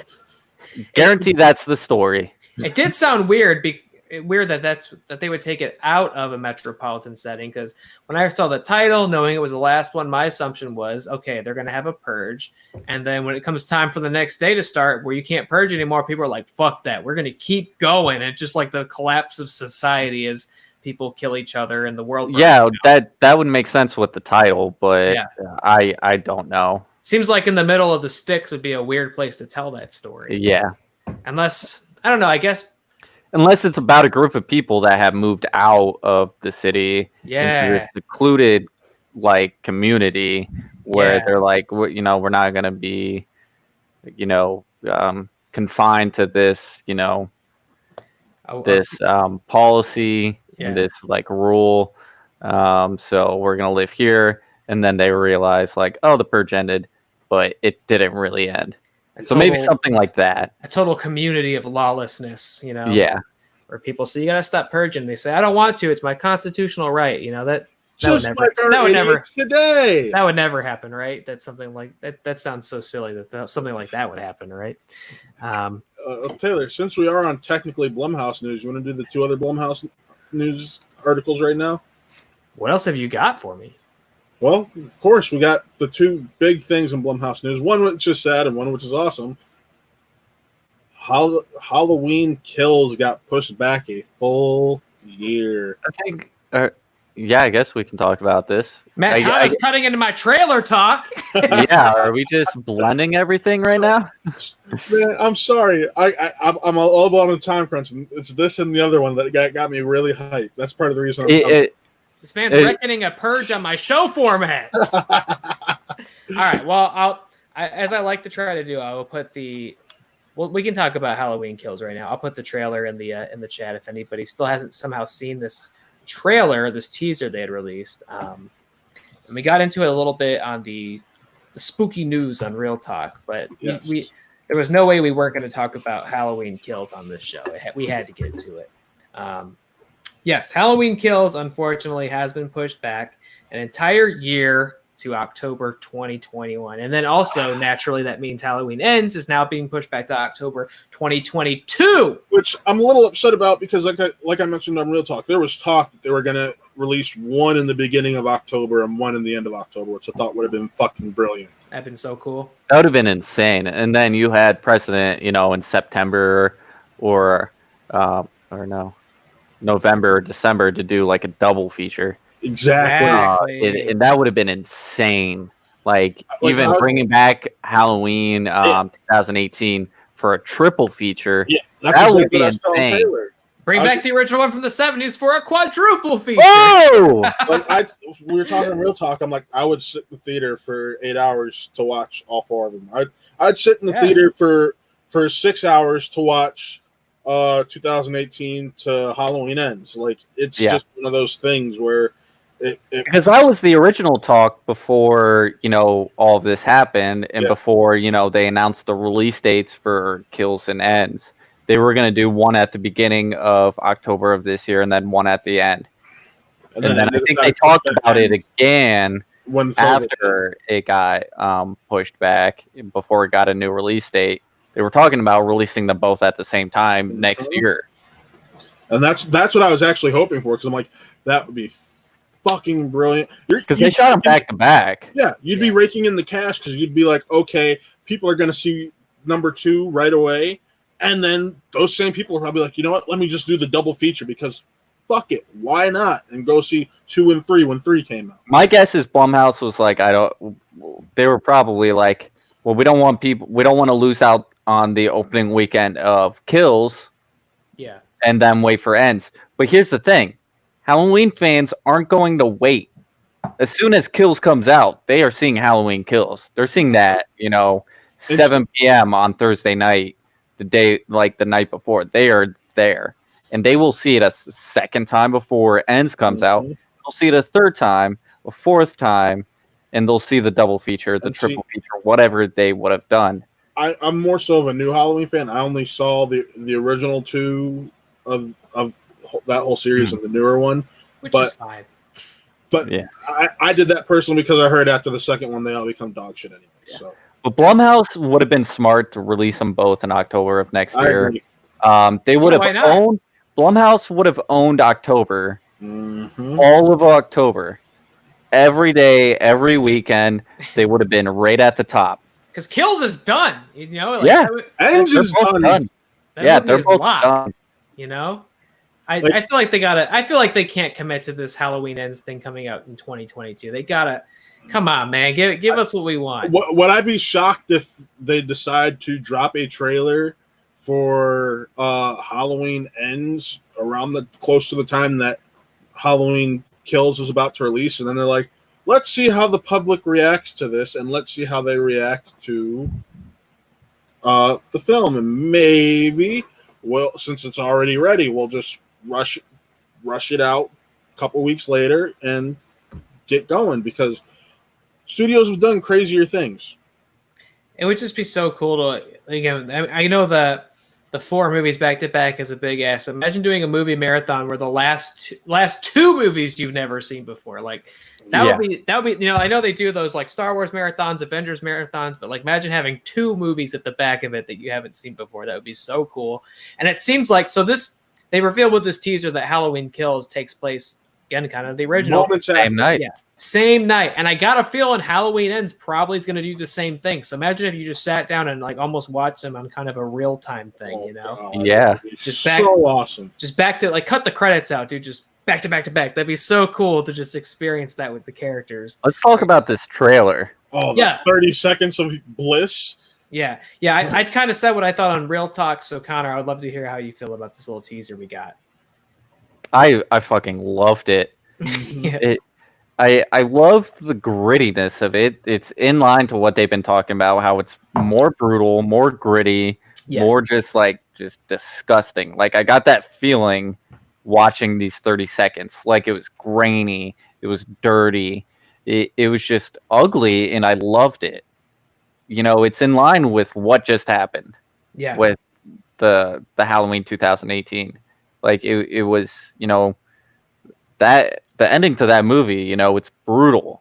Yeah. So those events, like obviously this next like 2 hours, 2 hours 15, hopefully over 2 hours.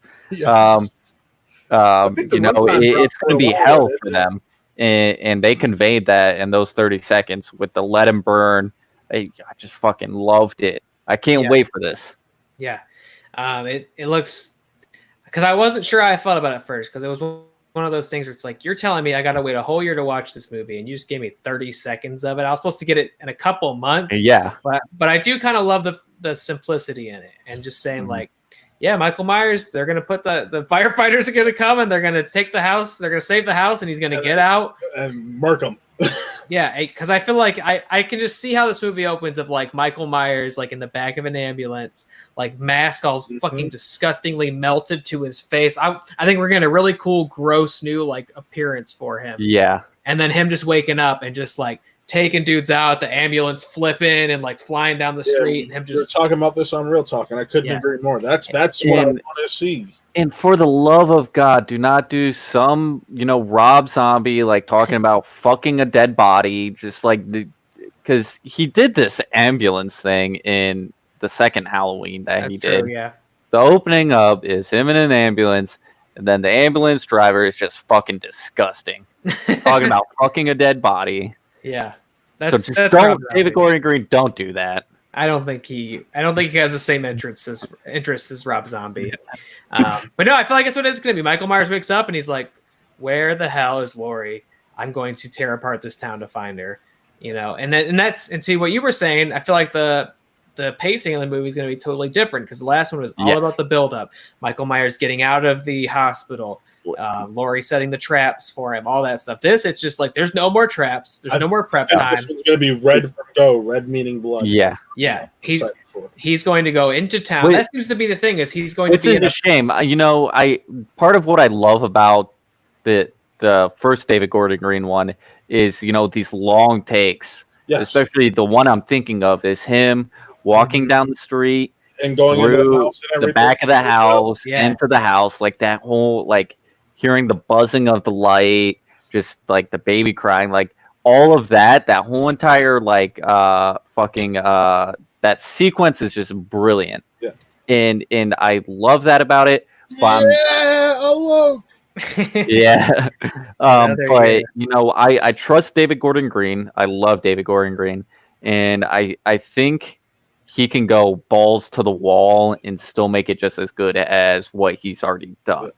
I trust in the movie, man, because look, John Carpenter himself is out. And granted, I don't think John Carpenter's in the business of shitting on a new Halloween movie, but he'd said his exact quote was, "It's fun, intense, and brutal, a slasher movie times 100, big time. It's huge. I've never seen anything like this. The kill count."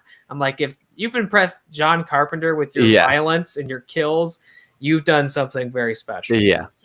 What I'm most excited for is there's no going to be, hopefully, fingers crossed, no stupid ass doctor twist. Well, I'd seen rumors that somehow Loomis was coming back. Well, that would make sense because Well, they said Loomis was dead. That's why I'm. wait, did Loomis? I thought Loomis died later on in the series, not the first one. Well, No, in the last one, they said Loomis was dead. Oh, yeah. As far as canonically, he doesn't die in the first Halloween, but they had He dies in the established. first one. I thought he established that he was gone oh, They established he was gone. in 2018. Yeah, Ah. I could have swore I they don't were. know. That wasn't official though. I hadn't seen that they had said he was coming back, but it had been rumored. And also, don't know. it bears mentioning as a result of all this now, Candyman has been placed in the October 16th slot. That And it's Halloween. gonna move. Let's. Yeah, I think we gotta let's say call it definitively. what it is. Like nothing, everything in August is going to get pushed back to the September and so on and so forth until December, where we're not going to have any movies for the rest of the year. They're Yeah, saying- movies are canceled this I year. saw a story that said theaters may not be really reopening until next July. And Yeah, I'm like, it's not happening this year. Yeah, no movies are going to come out for the rest of the year. I guarantee it. like, It's not going to happen. If No. Atlas still does your thing, local theater for us Clevelanders, where you can pay $50, bring your own movie, and have a theater to yourself or with you and a couple friends, I may take advantage of that. But that's just because it'd be a way to spend time with friends and watch movies I want to watch. And support local theaters. Yeah. But And just it- it brings no. that. Yeah, agreed. Yeah. Exactly. nothing's And- coming and out. Another one, because I know Alok was looking for, or no, he's already seen it and really liked it. Saint Maud, again, that was getting scheduled for July 17th. That's obviously That's not happening. It's obviously not coming out tomorrow. I think, and unfortunately, theatrically released movies is just not a thing Like, for the rest Even of the Warner year. Brothers is actually considering dropping Wonder Woman 1984 on Yeah. VOD. That's how desperate they are. It's not going to happen. All these studios are going to save their tent poles for next year. Well, there's certain things you got to remember that they take out loans for this stuff, and those loans, the longer that these films wait, The more, longer that yeah. interest builds. So Yeah. the more money it has to make, so the more that they're losing. But I mean, think of this. King of Staten Island did really well on VOD. Trolls did better than the first one on VOD. You had movies like Palm Springs, which was initially going theatrical, went to Hulu, and that had the biggest viewing on Hulu that Hulu's ever had. It's It set a streaming record for Hulu. Yeah. which So I mean, you're damn right, Alok. You're damn right. yeah. Fair enough. Yeah, Uh, especially with those big tempo budget movies. Yeah. For sure. So I mean, dropping things on VOD, you can still make money. I just don't see a Wonder Woman 84 coming out on VOD. Yeah, these A24 movies, I feel like Those are prime. Like more Yeah. people are going to watch them at home than in the theaters, and that's I mean- a shame to say because I love their genre films. yeah. But a movie like Saint Maud and The Green Knight, drop those on Green VOD. Knight. They just put Every- First Cow out on VOD, I believe. I see Yeah. a lot of people saying they love First Cow. I gotta check that guy out. Looks Well, very I was about to gentle. say, we're talking about VOD. Alok's a prime. Like, I know you guys have been following the 1BR stuff on Twitter. His They beat film- Bloodshot. his film's a prime example of what VOD is doing. People are discovering his film because we're stuck at home. Yeah. And they're fair seeing how good of a film it actually is. So, like, for smaller films like a 1BR, like the A24 films, it just makes sense. Right. People stuck at home still. Not as many as there were a couple months ago, but there's still a lot of still stuck at home looking for stuff to Who watch. knows? Maybe we're going back to where we were in March. Also, fair enough that we might all be stuck back at home pretty soon, as the way that things are trending. These mid-budget movies, low-budget movies, these ones that would have. I know A24 is tough because a lot of their stuff tends to get a wide release, but they're still relatively lower budget movies. So you could definitely make that back through VOD. I think they will probably go Saint Maud VOD eventually. Like we said, First Cow, Green Knight. They're playing the Will They Won't They. They're putting out an RPG tabletop game. Which maybe we do a game night for. We'll see. Yeah. There have been discussions. It's been proposed. So yeah, those smaller mid-budget movies, I think there's definitely an avenue for those to be worth putting out straight to home release. It's unfortunate because I'd love to see them as anything on the big screen or drive-in. Catch me at the drive-in. I'd love to do that.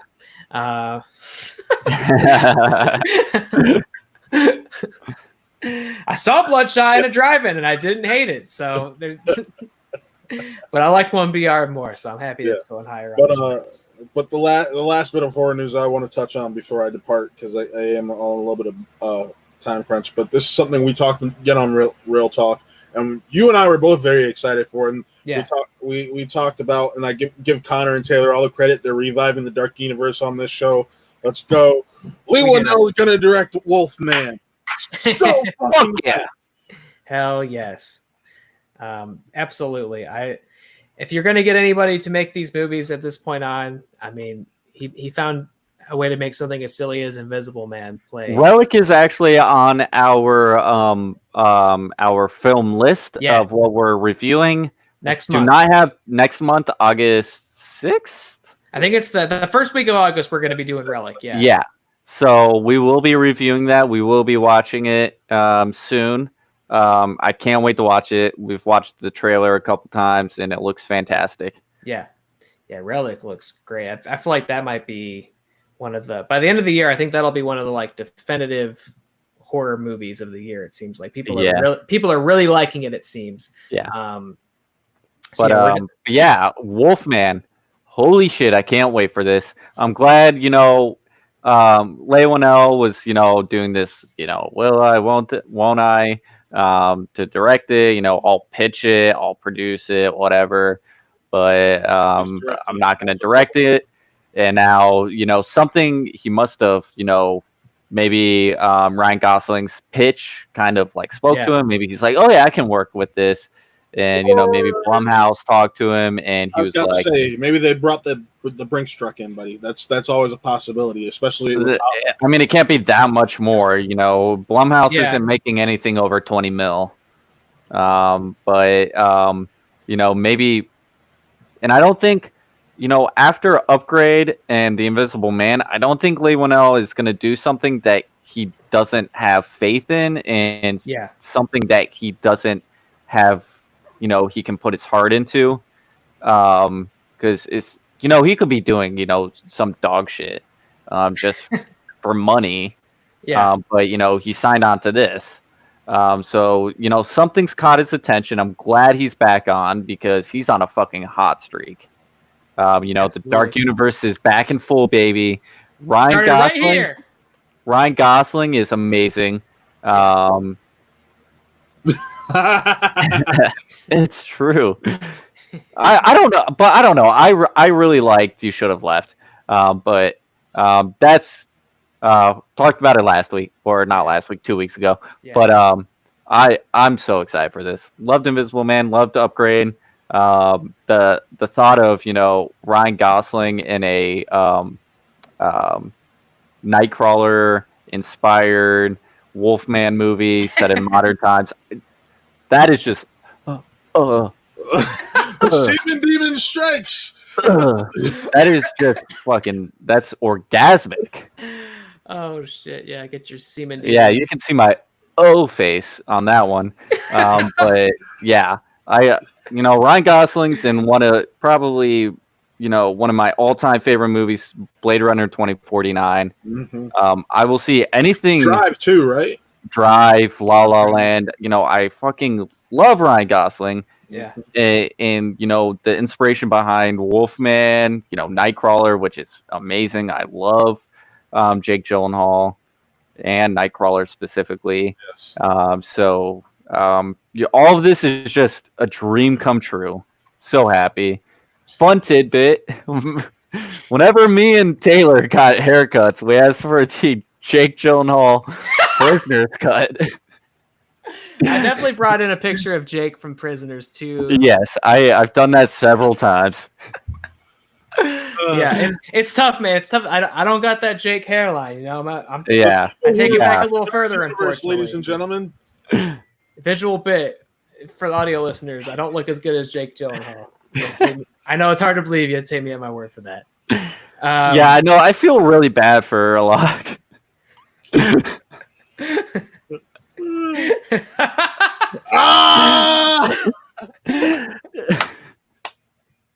I do feel bad. She knew what she was signing up for with the scene. Yeah, she knew. But she knew before she said yes.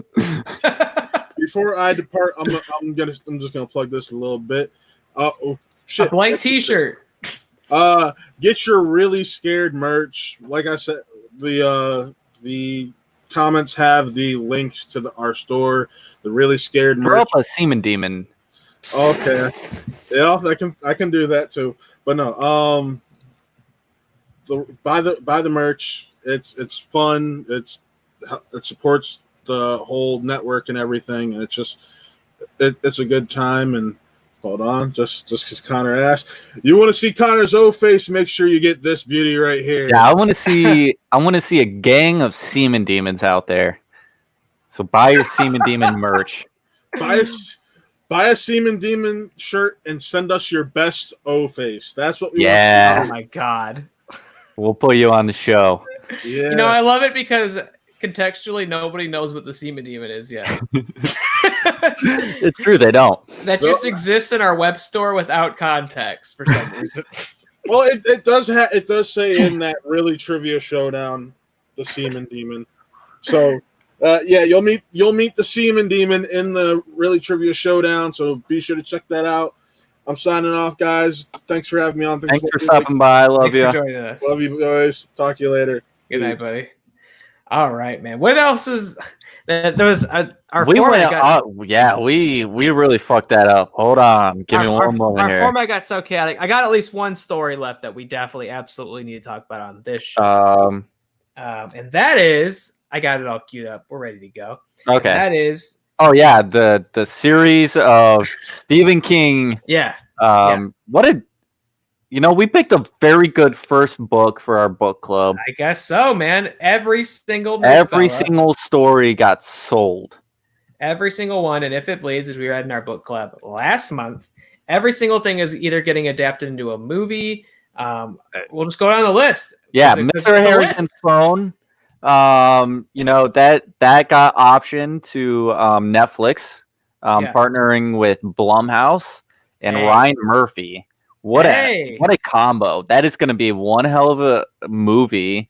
I think it's a movie that they're doing. Yeah, but that's a hell of a crew there. Directed by John Lee Hancock, who did The Founder and The Blind Side. Very weird pull for a director for that. Yeah. But that was one of my favorites in the book. I thought it was great. So I'm excited for that one. That's a huge team for a rather clean, simple little short story. Yeah. You would expect them on like a Rat or even A Life of Chuck. Yeah, that's a huge team for. I mean, obviously, I gotta imagine they're gonna flesh that out because if you can maybe get an hour of what King wrote, but if to do like a feature, I think you gotta add a little bit more. Which with that team, I'm sure they'll figure it out.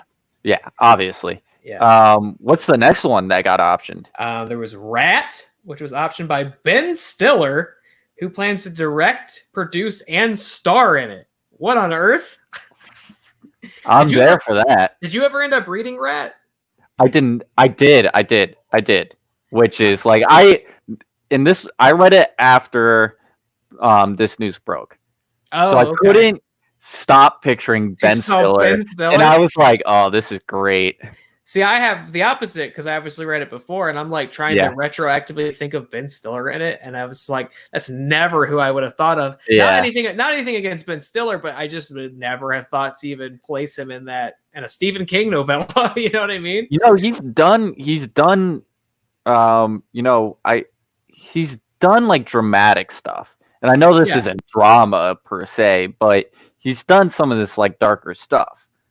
Yeah, I saw him in something a couple years ago. I can't remember what it's called. He was in like Greenberg. He was in what was that one movie on Netflix with Adam Sandler?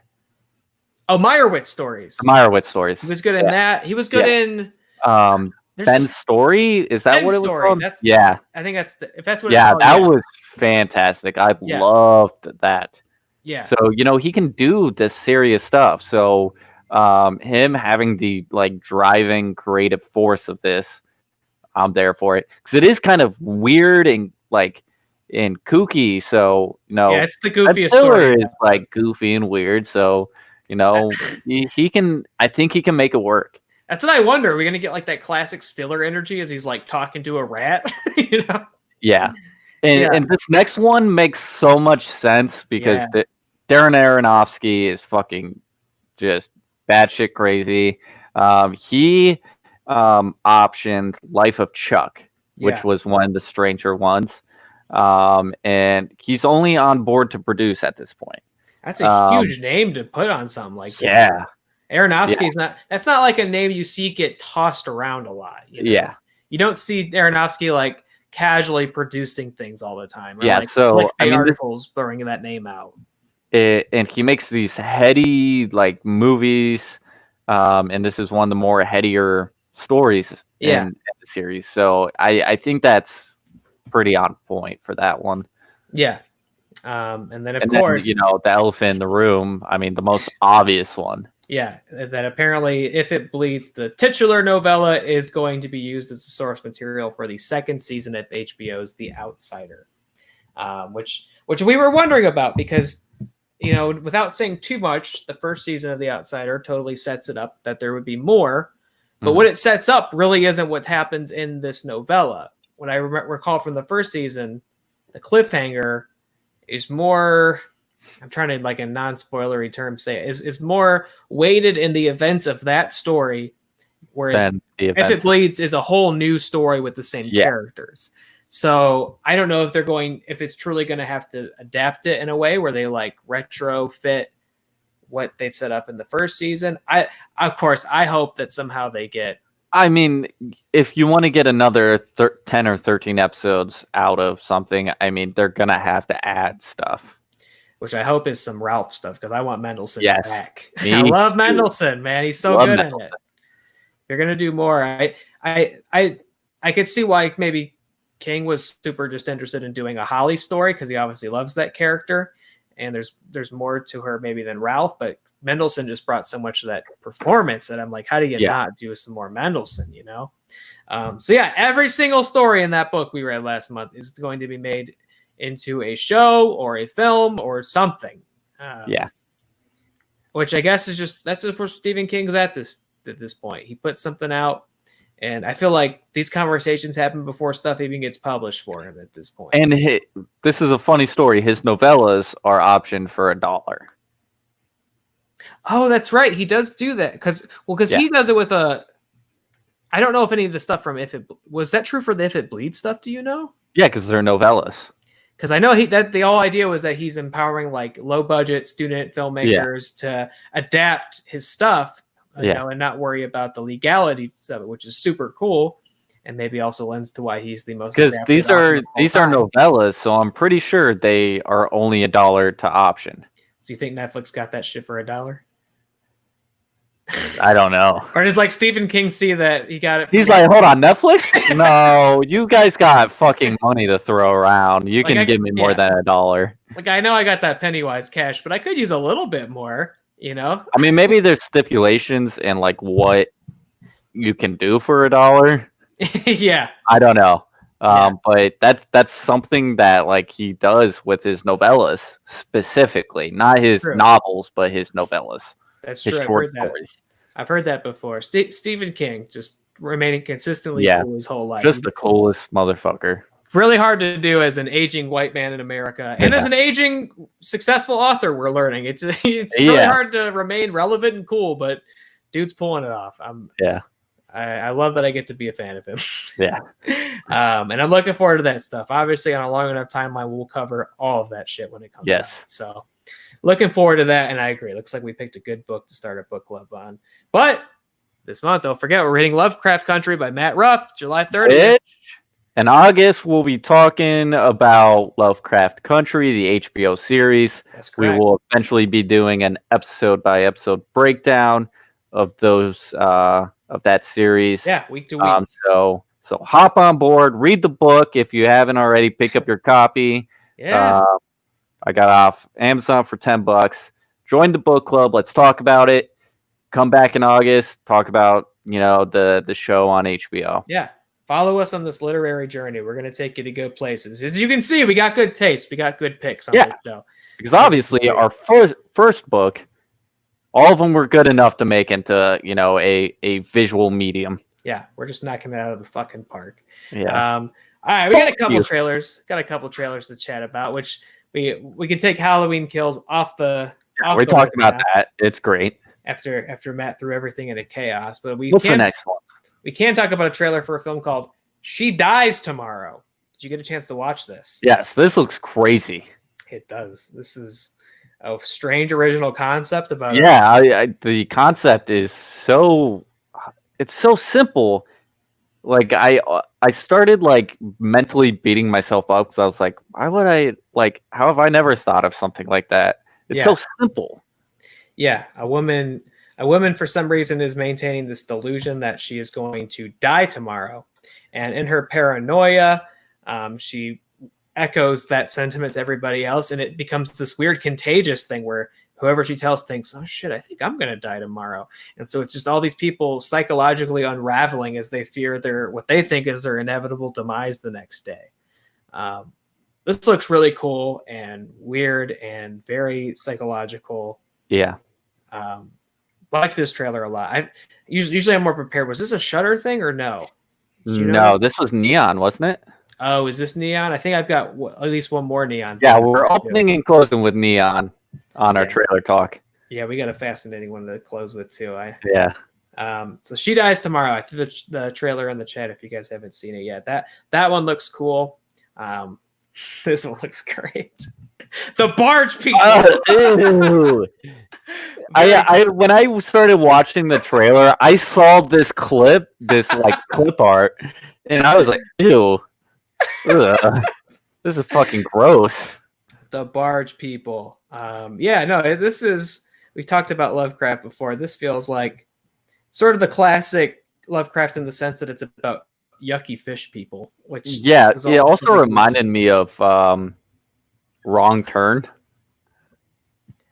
Oh yeah, I could see that. This is definitely a wrong turn. Yeah, yes. It's so fucking gross. And I like gross things. I like body horror. This is fucking gross. Yeah, this. You know what? I was talking to my buddy Matt the other day, not Thomas Matt, but a different Matt, about a film from a Corman movie from the 90s called Humanoids from the Deep. Oh, God. I don't know if there's any reason you would know what that is offhand, but it's about it's a very B movie. Probably it's a Corman movie, so very problematic, I think, by modern standards, but about weird salmon murderer hybrids coming out of the ocean and killing people. And I love shit coming out of the water and killing people. It's got to be said. Big fan of that. So as soon as I saw the poster for this, the title, the trailer, I was like, I am on board for the barge people because this looks yucky.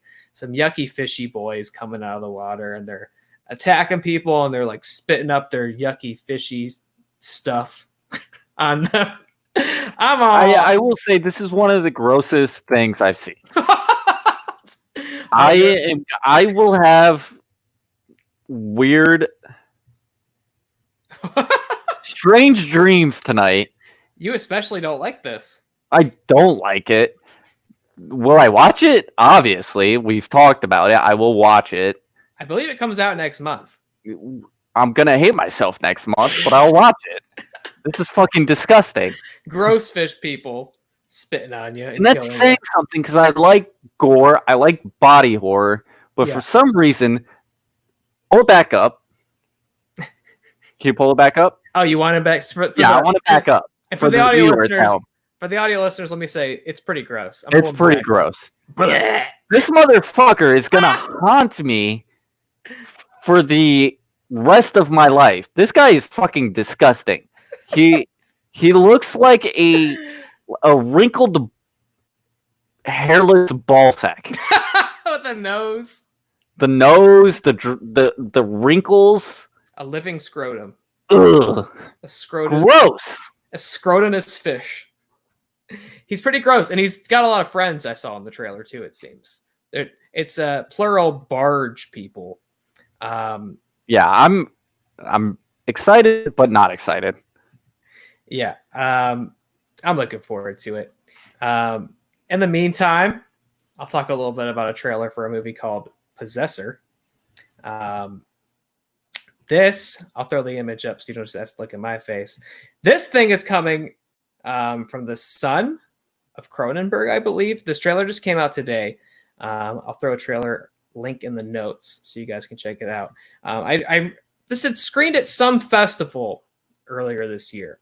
I can't remember which it was, but this had screened somewhere because I'd seen people talking about it and saying like, this movie is nuts. It's called Possessor, and this little trailer spot came out today.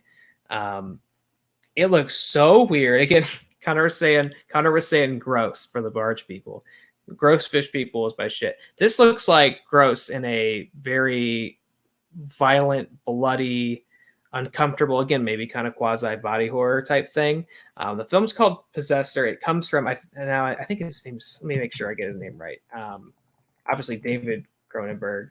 But I believe this is his son, directed by, what's his name? Brandon Cronenberg. So already you got the clout of the Cronenberg name. I'm always going to come back and watch anything with that on it, but it's got this crazy plot about like a corporate assassin who somehow is able to possess the bodies of their targets and their victims as a way to kill them. And it seems like that process is going to go very wrong in this film. This trailer just looks nuts. What did you think of this, Connor? Yeah, it makes sense that this is a Cronenberg family movie. not saying that it's a family movie made by Cronenberg. It's by David Cronenberg's son. Yeah, Brandon Cronenberg. Right? Yeah. So it makes sense after watching that trailer. Looks fucking insane. Yeah. So excited for it. Yeah. I was like, when you sent me it and you were like, we have to talk about this tonight, I was like, can't be that good. Watched it. I was like, all right, we definitely have to talk about this. Yeah, I mean, talk about gross, scary images. Look at this thing. Yeah. Yikes. Yeah. Also, very gross, but not as gross as that fucking barge person. Different strokes for different folks. Yeah. What scares them and grosses them out. No, this looks like I was saying this had screened somewhere, and I'd seen critics saying like, this is insane and disgusting and troubling. Yeah. And it's great. Like if you're in the market for that kind of thing, this is gonna play super well for you. Yeah. So this immediately shot like right up to my list of this is something I'm looking forward to. Possessor just one of those movies that looks evil, you know? Some evil shit's happening into this and a weird creative original plot. So it reminded me a lot of Flatliners, but grosser. But yeah, more likely to leave like scars on your soul. Yeah. Yeah, this looks great. I can't wait for this to come out. Did they have a release date with this? Usually I'm more prepared. This is a very I don't think it had a release date. Let's see. Yeah, no, that's just the screening date for it. Can't wait for this. I gotta imagine this is something that'll successfully come out this year. I don't think they're waiting for multiplexes to get possessed. No, they're not. Yeah. And the same could be said for the barge people. And you know what? We have potential to have a very wet and gross August with the films that are yeah. we've already very wet and gross. Yeah, we've already said we're doing The Beach House. We're going to do Sea Fever. Barge People's coming out. Shoot, I meant to mention it because they also put out a trailer for that new Shudder movie, Lake of Death. Yeah. Oh, that's weird. I've never seen that happen before. We're in front of it. Whoops. Well, there's a very upset lady back there, I promise. Yeah, Lake of Death had a movie come out, or a trailer come out as well, which seems to promise some yucky, evil water hijinks. Yeah, so it's really going to be a very gross August. We're going to have a gross, wet August if we've been. Yeah, we had a very psychological July, per se. Or are going to have a very psychological July. What better, extension than go wet and gross?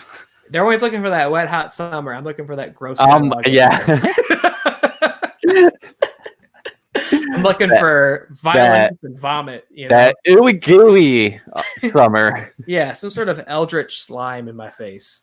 I think we might have a couple opportunities to seek that out in August. So Yeah, I'll probably throw up while watching each and every movie from on our August watch list, but that'll be interesting. yeah, we'll see. We've announced a couple. We'll see. We might add. I will say, like, I was so excited. Like, oh man, we have a great lineup for July. Can't wait for August, and now I'm fucking depressed. Get ready. You know, what better way to end the summer? We could maybe throw Aqua Slash in there to level it out a little bit. That's a nice hot wet. Because I did want to watch that. Maybe we can fit a little Aqua Slash love in there too. Yeah, put something a little fun. Just a pure wet summer bash. Yeah. Exactly what you think that would be. It's gonna. You know, we have precedent for doing double features, so throw that on something, or throw some of the grosser ones on a double feature, and then do Aqua Slash by itself. Maybe I could dilute the barge people with a little Aqua Slash first. Yeah. Which is not to be said that a movie is so gross that I would use a movie about killer water slides as a way to dilute it for you. I mean, by all means, please do it.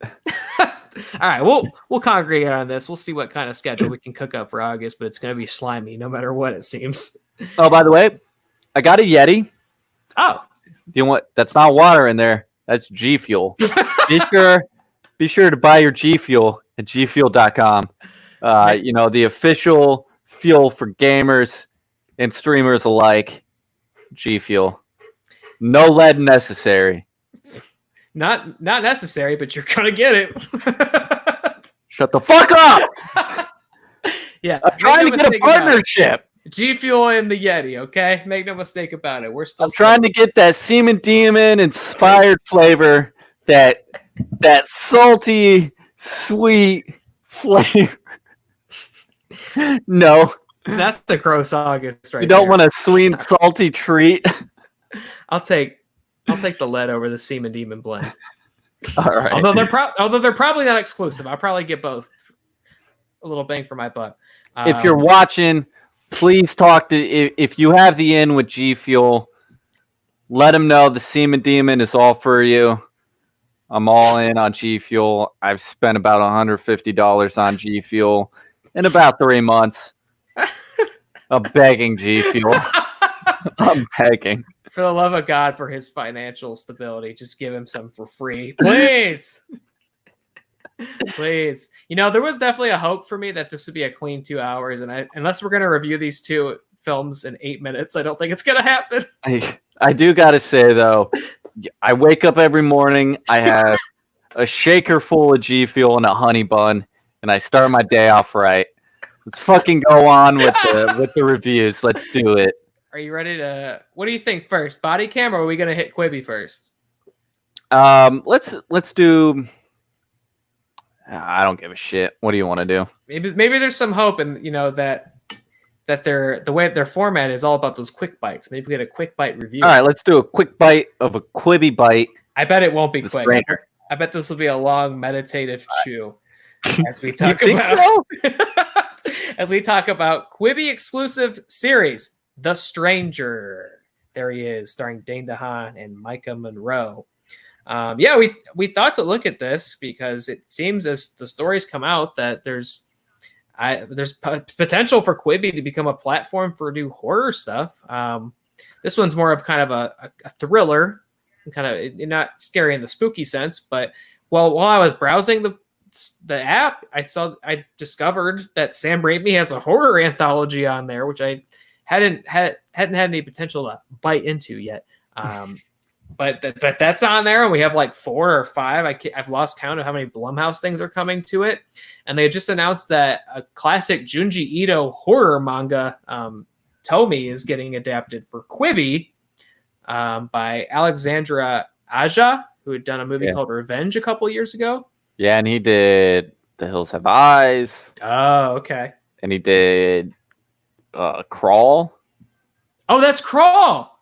Yeah. Love Crawl. Yeah. Sweet. Aja's great. Alexandra Aja is great.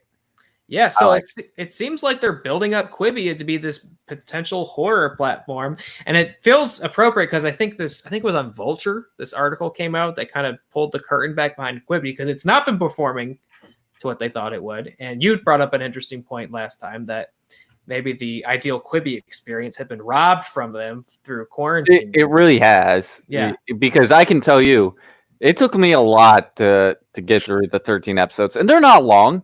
Yeah. I think the longest one is like 8 or 9 minutes. Yeah. So it's not long. But I have every streaming service available right now, pretty much.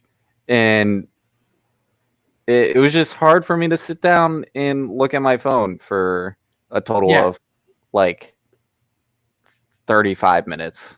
Yeah, like, it took a lot, and it's only 35 minutes. I could have sat on my phone for 35 minutes and watched it, but it just took a lot because I didn't want to hold that little screen up to my face. So yeah, and I think part of this is going to be looking at Quibi as a platform as well as the series that we're talking about, because that is a good point. I mostly, I guess, kind of watched this, and what they think the ideal is that I watched this in my lunch breaks at work. So I was like, cool, eat my food, queue it up, 30 minutes, that's 3 Quibis, let's go.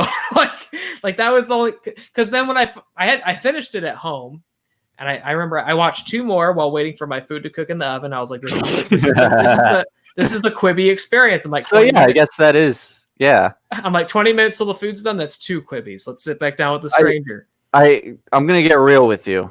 Yeah. I've been too depressed with my job, my current job. Oh no. Oh God. Actually, I'm gonna stop talking. Oh no. I don't want to risk anything. But it's just taken a lot for me to watch this. Any other time, I would have watched this on a lunch break. But yeah. Yeah. But I finished it. I watched 6 episodes right before we went live, so it's fresh in my mind. I thought it was okay.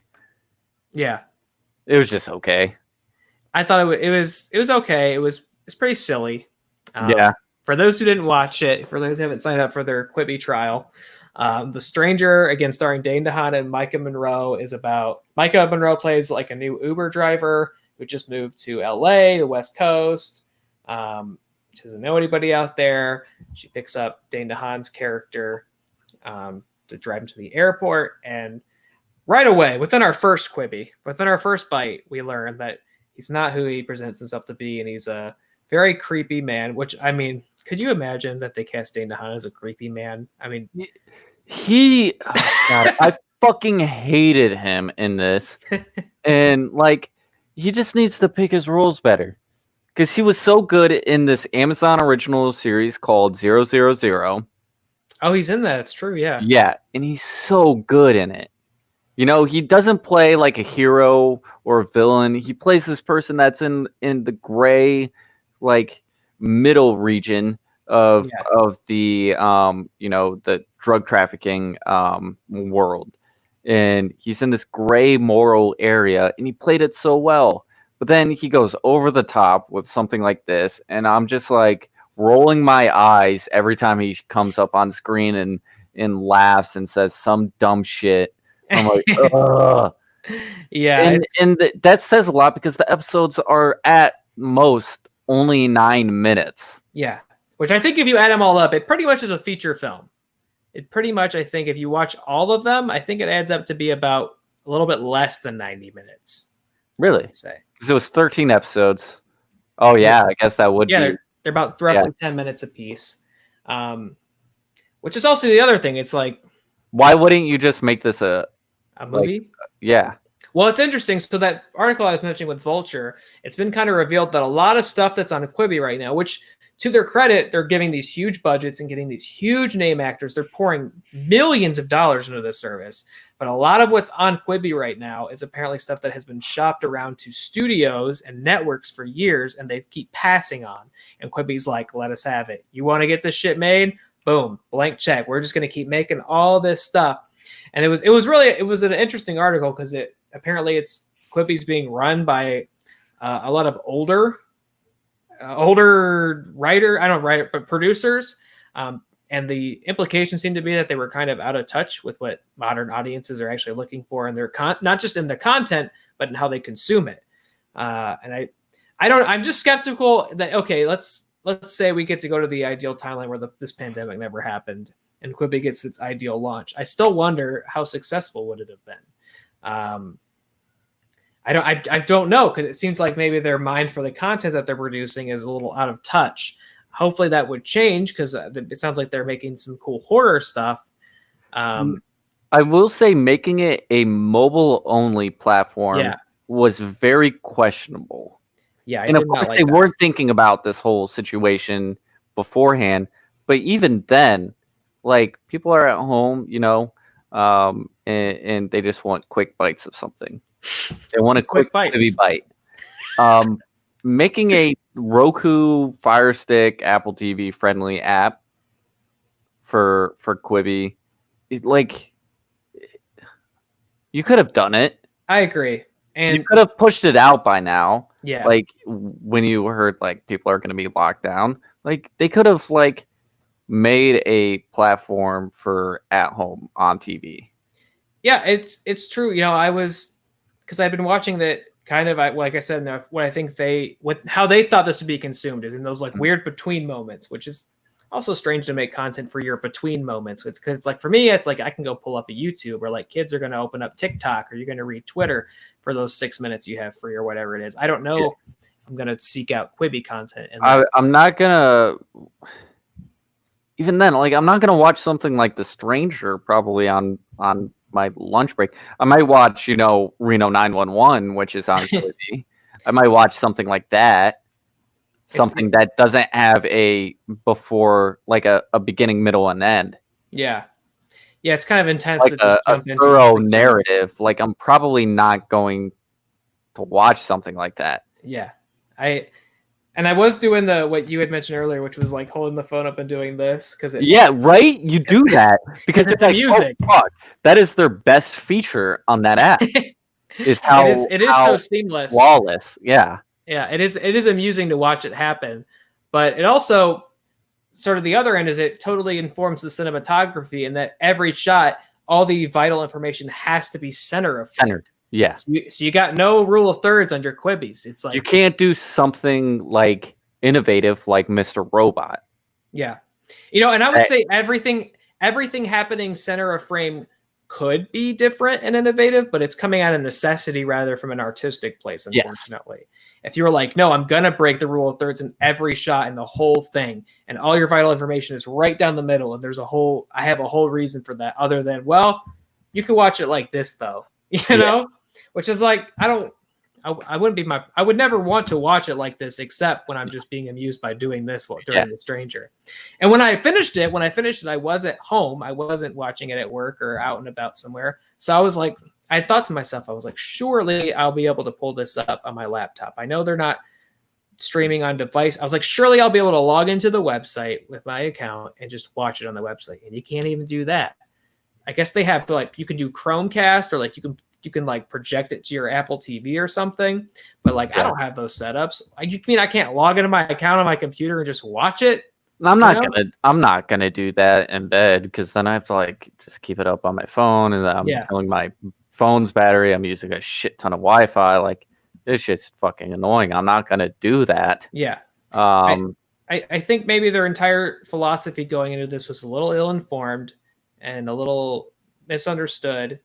And because I don't, and I wish Jessica was on, because she was totally the one who had put this idea in my head to cover this. I wish she could have had a chance to watch it and talk about it too, because she had done the whole Quibi free trial thing right when it launched, and so she watched a ton of its content. Yes, so did I, and I used it maybe.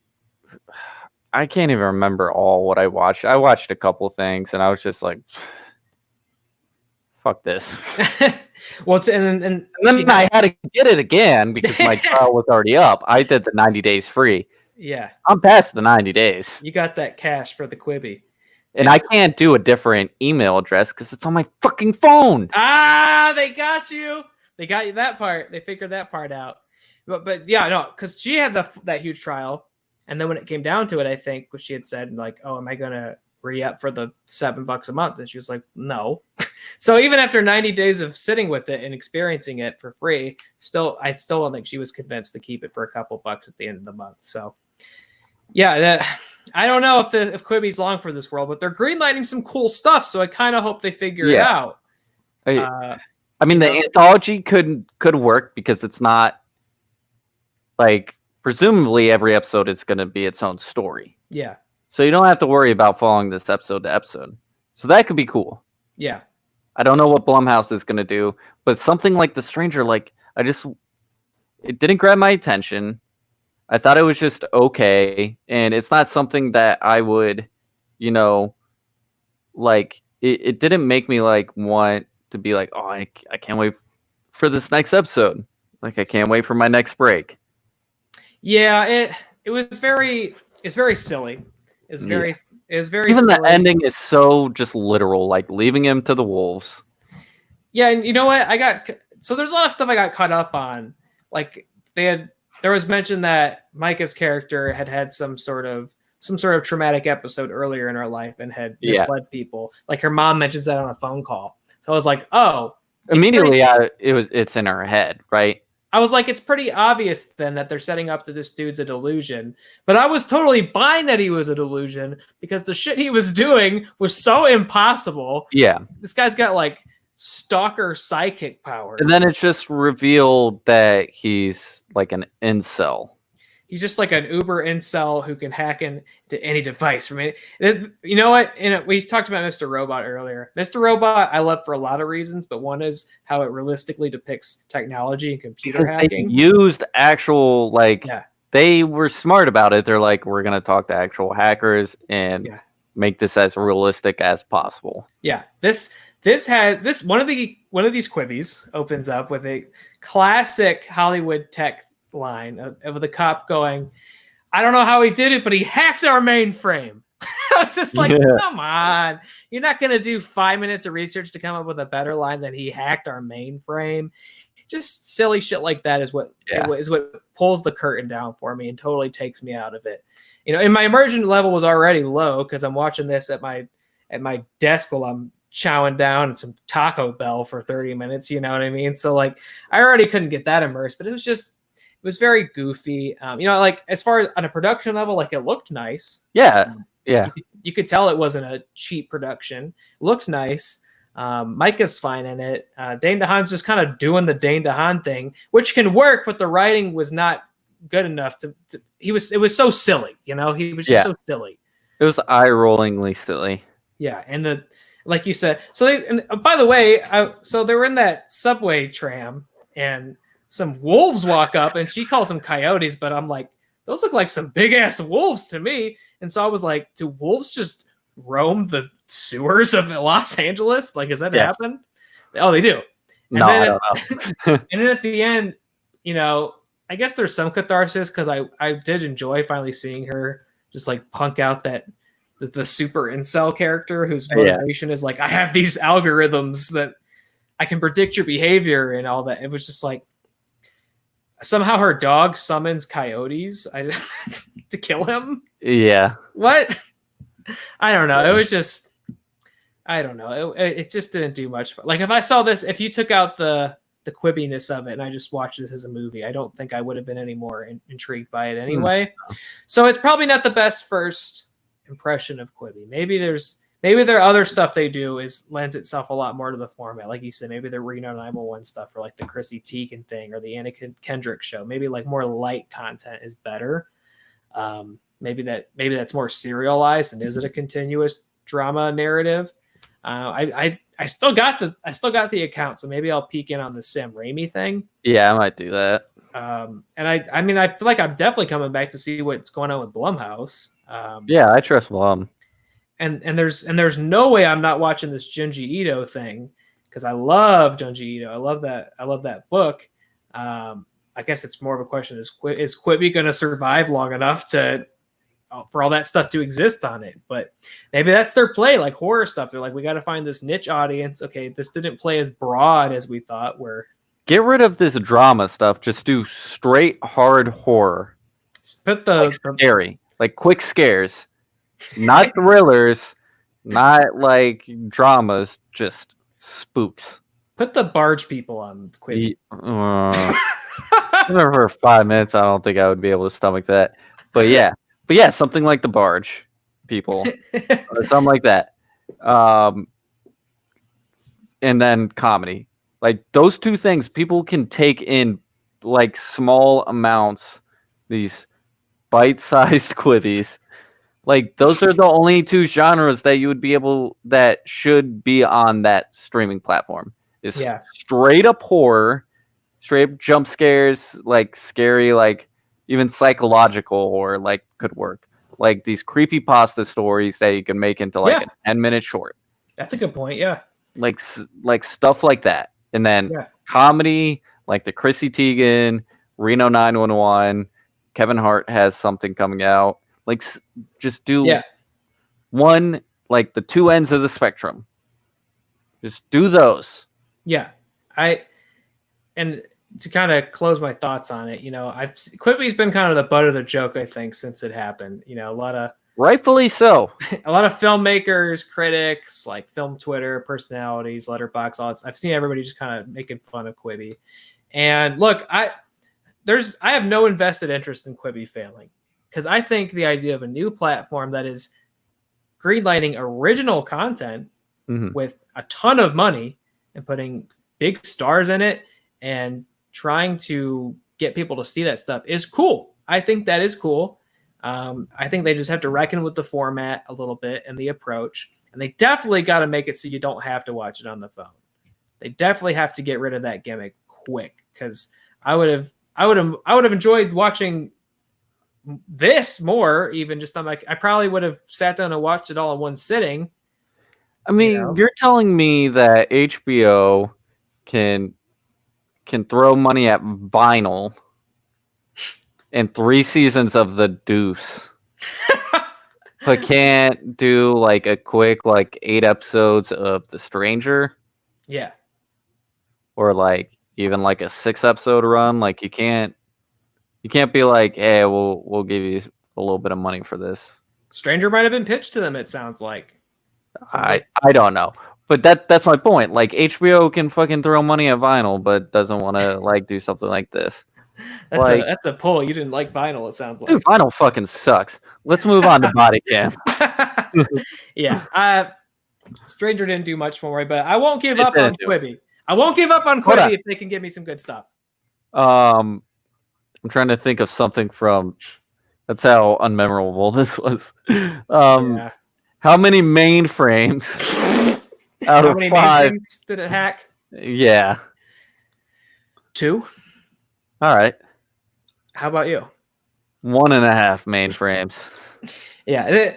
I enjoyed this in a way that I don't think was intentional. I thought it was amusing because of how silly it was. Yeah. Okay.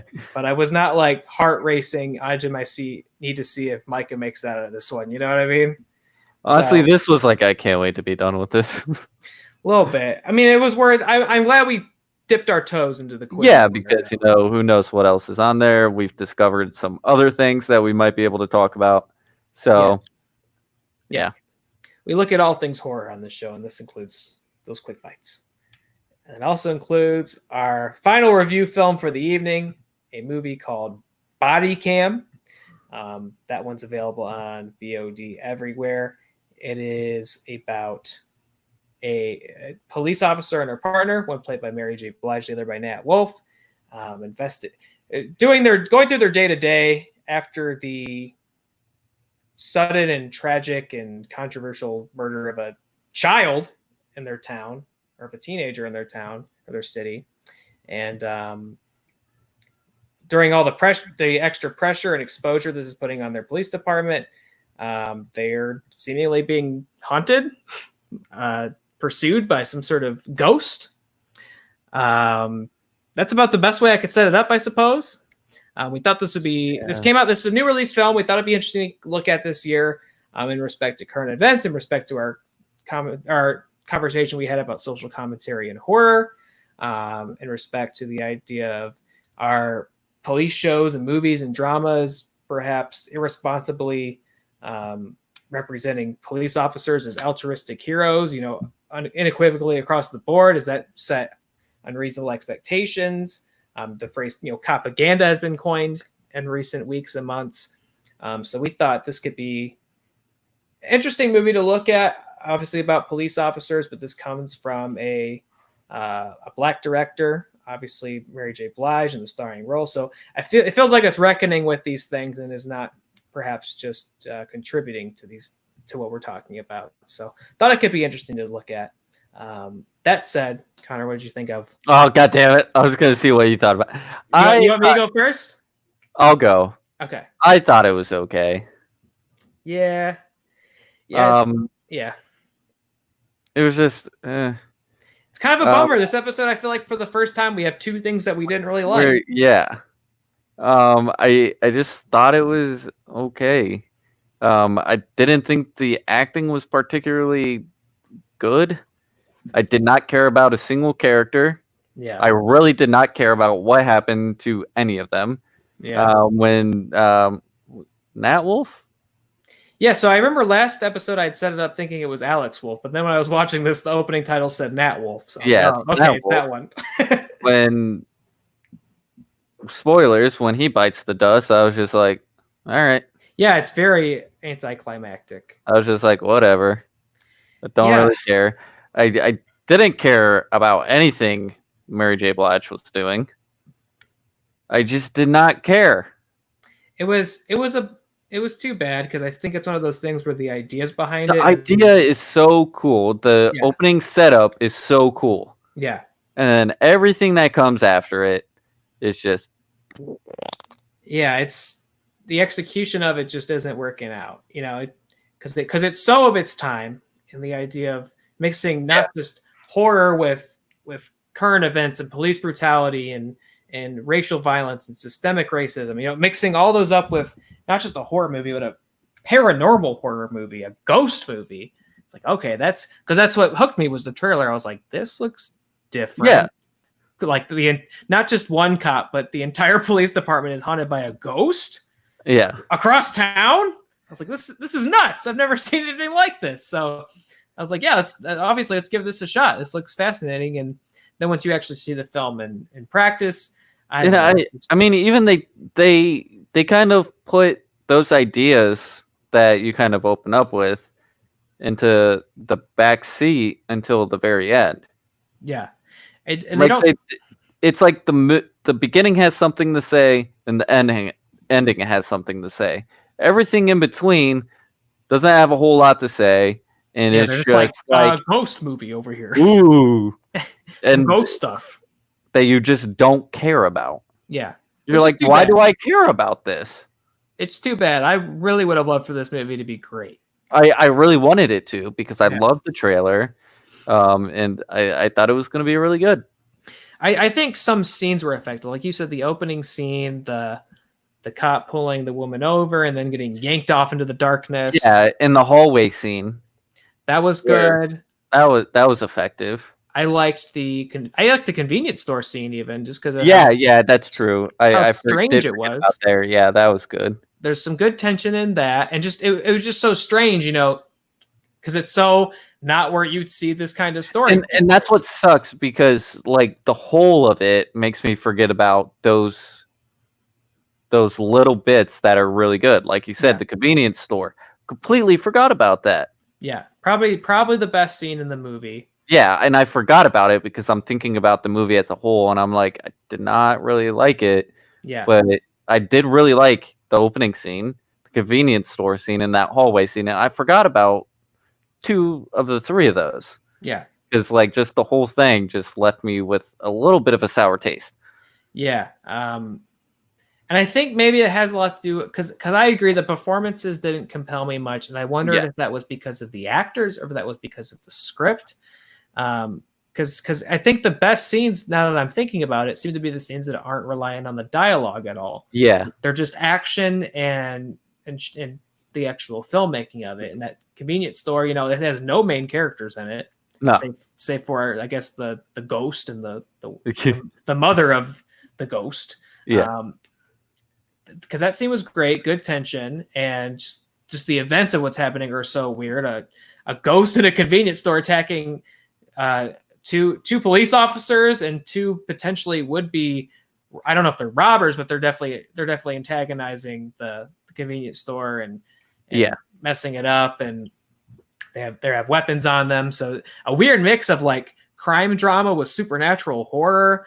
Yeah. That scene was good. And look, I mean, a scene that was particularly, I thought, kind of difficult to watch was the body cam footage revealing what actually happened to the kid, because it feels so true to real life. You know, that this one kind of goes an extra step and really, really making it especially brutal and tough. But it does, again, it's like, shit, man, we see that kind of video, you know, a lot, you know, that's the George Floyd video, you know, or Eric Garner, you know, we see these videos of people of color being victimized. So that part was especially hard to watch for just because how resonant it feels to real life. So I thought that scene was effective too. But again, it's all the in between. It's the character stuff. They never really tied Mary J. Blige's like tragedy into the plot. And the thing is, like, the body cam footage kind of came out of nowhere. Yeah. For the movie to be called Body Cam, and like it dealing with, you know, police violence and them having to wear body cams now, it just came out of nowhere. She just kind of finds it. Like I can't remember how it came about, but she just finds it and then like finds out the truth. Yeah. But like it was never brought up until that moment. Right. It was never mentioned. She didn't like ask about it. Nobody's asking about the body cam footage that is missing. Yeah, like, I got confused. If they talked about it earlier on, like in the background or like a subplot, like that would have driven the mystery, like, and connected these two storylines together, and you actually like trying to connect them and caring about what's going on, instead of being like, what the fuck is going on? Like, you have these police, you have the ghost, like, but it seems so disjointed because there's no connection between the two until, you know, the body cam is brought up. But at that point, you've stopped caring. Yeah, and I felt like I had almost missed something, because I feel like early in the film they sort of announced that, oh, tensions are high after this kid was murdered in the city. I had thought it was almost just to be assumed that the police were responsible for it. Maybe that's coming from my own real world modern expectation. But I thought that was part of the setup, was like, oh yeah, the police were culpable in it. But but that feels like a big reveal when I mean, obviously the tape has the benefit of saying these are the specific guys who were responsible. You find out somebody who you thought was an ally to Mary J. Blige's character was actually the man primarily responsible, and you find out the Chiefs covered the whole thing up and all that. So, I mean, you have that, but it despite being a really uncomfortable thing to watch, it didn't feel like it had that dramatic surprise of a reveal, because I was like, well, yeah, like this thing that everybody's been wondering about. Yeah, this is what really happened. Yeah, I was like, yeah, of course the cops killed him. I thought we knew this. So part of me does believe that it was the script that was kind of just not polished enough. Yeah, to where, you know, it could have been a great story, because, you know, there are some threads that could have been, you know, continued, or you know, pulled through like these stories and connected, but it just all seemed disjointed. Yeah, and you know, to the ghost part of it, it's like I mean, obviously this was somebody who had been wrongfully killed, and that's, you know, it was just so weird. I was like, how's he this crazy powerful ghost though? You know, like I didn't need someone to like come out of the shadows of the big book and be like, well, his mother completed the ritual. But it was like, what exactly? I just wanted a little bit more to help connect how he became a big, powerful ghost that like haunts the entire city. Because I almost thought, because that kind of felt to me what I am sort of thinking the new Candyman movie might be, which is some sort of amalgam of like all these, you know, unjust murders, these souls maybe coming together to create some sort of avatar of all that. You know, that's kind of what I'm expecting out of this new Candyman. I might be off. That's just what I'm getting out of the marketing and stuff. It's just like you said, it just felt like there's cool ideas in there, but no concrete way to connect them. Any scene with dialogue, I was totally disengaged with. There's an awful scene in the middle where Nat Wolff is pretending to be drunk. Oh, like at the bar? Well, there's at the bar, but then there's after one of the cops dies, there's like a memorial service. Oh yeah, and he does get drunk. He does get drunk. Yeah, and he's saying some shit about Kermit the Frog, dude. It was like it was. And again, I don't know if I haven't seen as much stuff. The moment that pulled me out of the whole thing was just that first bar scene, like after she gets partnered with Nat Wolff. That whole scene, I was just like, oh, I am checked out. Yeah. Anytime I don't give a fuck about what either of them are saying. This is bad. Yeah, which really is a shame, because I really I would love for this to have been great. It's like, again, what I was saying with the Quibi thing. It's like I never pick these movies out with the expectation or the hope that I'm not gonna like them. Yeah, no, exactly. I wanted to like this. Yeah, it's just I did not. That's bound to happen. We're gonna review a lot of movies, and we can't like them all as much as we want to. Yeah, it's kind of remarkable that we got this far without having something. Yeah, honestly, because we've really liked everything so far. Yeah. Like, I know there's been a couple that I wasn't fully on board with, but there's nothing, like, we haven't had an episode where we've talked about two things and both of them were like, ugh. Yeah. Like, just so resoundly and universally, like, both of us, like, just together, just like, ugh. And it's not one of those where it's not like I'm like, oh, this thing is a piece of shit. It's just like I don't really feel any significant way about it at all. Yeah, I don't think it was terrible. I don't think it was great. I just I did not care for it at all. Yeah. It might be someone else's cup of tea. Yeah, I mean I don't know. That's what's too bad, because I think it's playing with some good ideas, and then just some powerful thoughts, just reflections of modern culture and justice, and it's a shame that this isn't great. But like you said, somebody might like it and get something I didn't.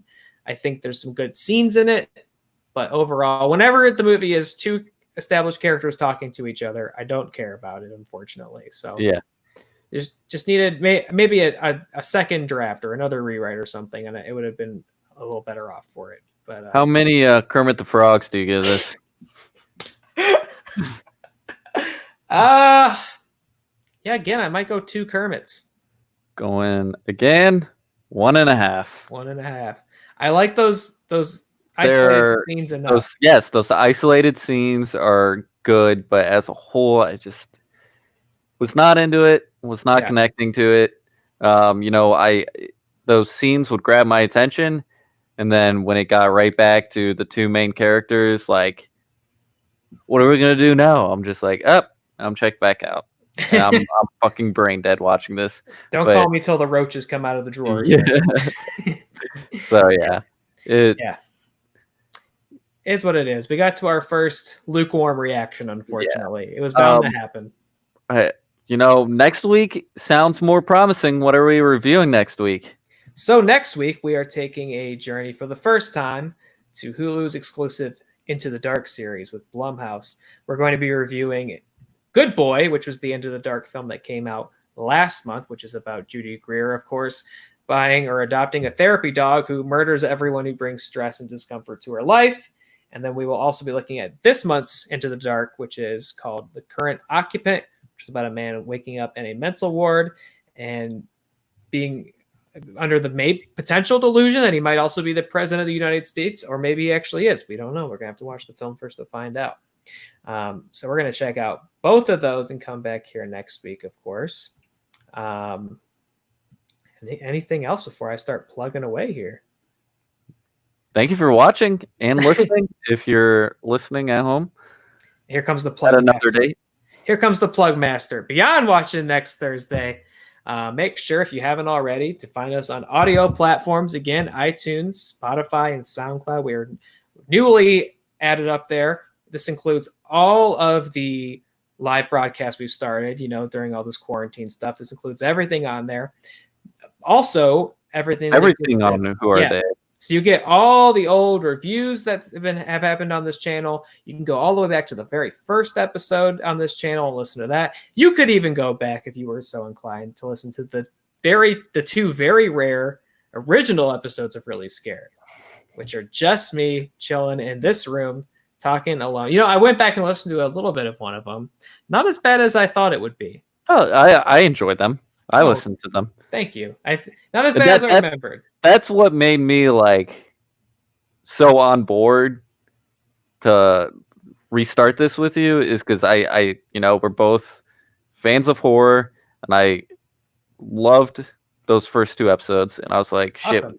I gotta come on there, gotta talk about that, because I had done the real talk together with you before, and we just kept rattling off shit. So here we are, 2 months in, loving it. Can't wait to keep going. Absolutely. I'm enjoying this iteration of the show a lot more. That was what kind of got me off the old one, was I just wasn't having a lot of fun recording it. Yeah. I'm having a lot more fun doing this one. So I'm glad we got you on board. So go find us on those audio platforms, Spotify, iTunes, and SoundCloud. Subscribe. Of course, as we talked about at the top of the show, we got merch now. What's a good podcast network without merch? Find us on teespring.com/store/WAT-REEL-entertainment. Got to get a Bentley or something for that. Yeah. And any order you make right now with the promo code REELSCRD20 will get you 20% off of your Real order. Scared 20. Yeah, get that Really Scared merch. You can get it on I got some on the way, so I'm very excited to see it. You got t-shirts, mugs, stickers, face masks. If you want to dip your toe into the semen demon field, you can check that out. And of course, we do have on our YouTube channel a new episode of our Really Trivia Showdown going up. That's going to be some guy named The Rager. I don't know him. I don't know what he represents. I don't know what he looks like. I'm looking forward to seeing it, just as you all must be. The Rager is going one-on-one with the underdog, Nick Mulbach. I got to say, The Rager's got his work cut out for him. I think that's about it. So come back next week, next Thursday. If we settle on a start time, you think I'm off next week, so... Ooh, we might both be off. So maybe we'll get it rolling at 7 p.m. next week, a nice early show time. We're going to be doing again Into the Dark Good Boy, Into the Dark Current Occupant, Into the Dock, and make sure you're reading Lovecraft Country with Matt Ruff so we can talk about it July 30th. We already got a couple guests coming, so it's going to be a real deal book club. I'm looking forward to it. With that all said, with that all plugged, stay spooky, my friends. Stay spooky. Good night. We're out.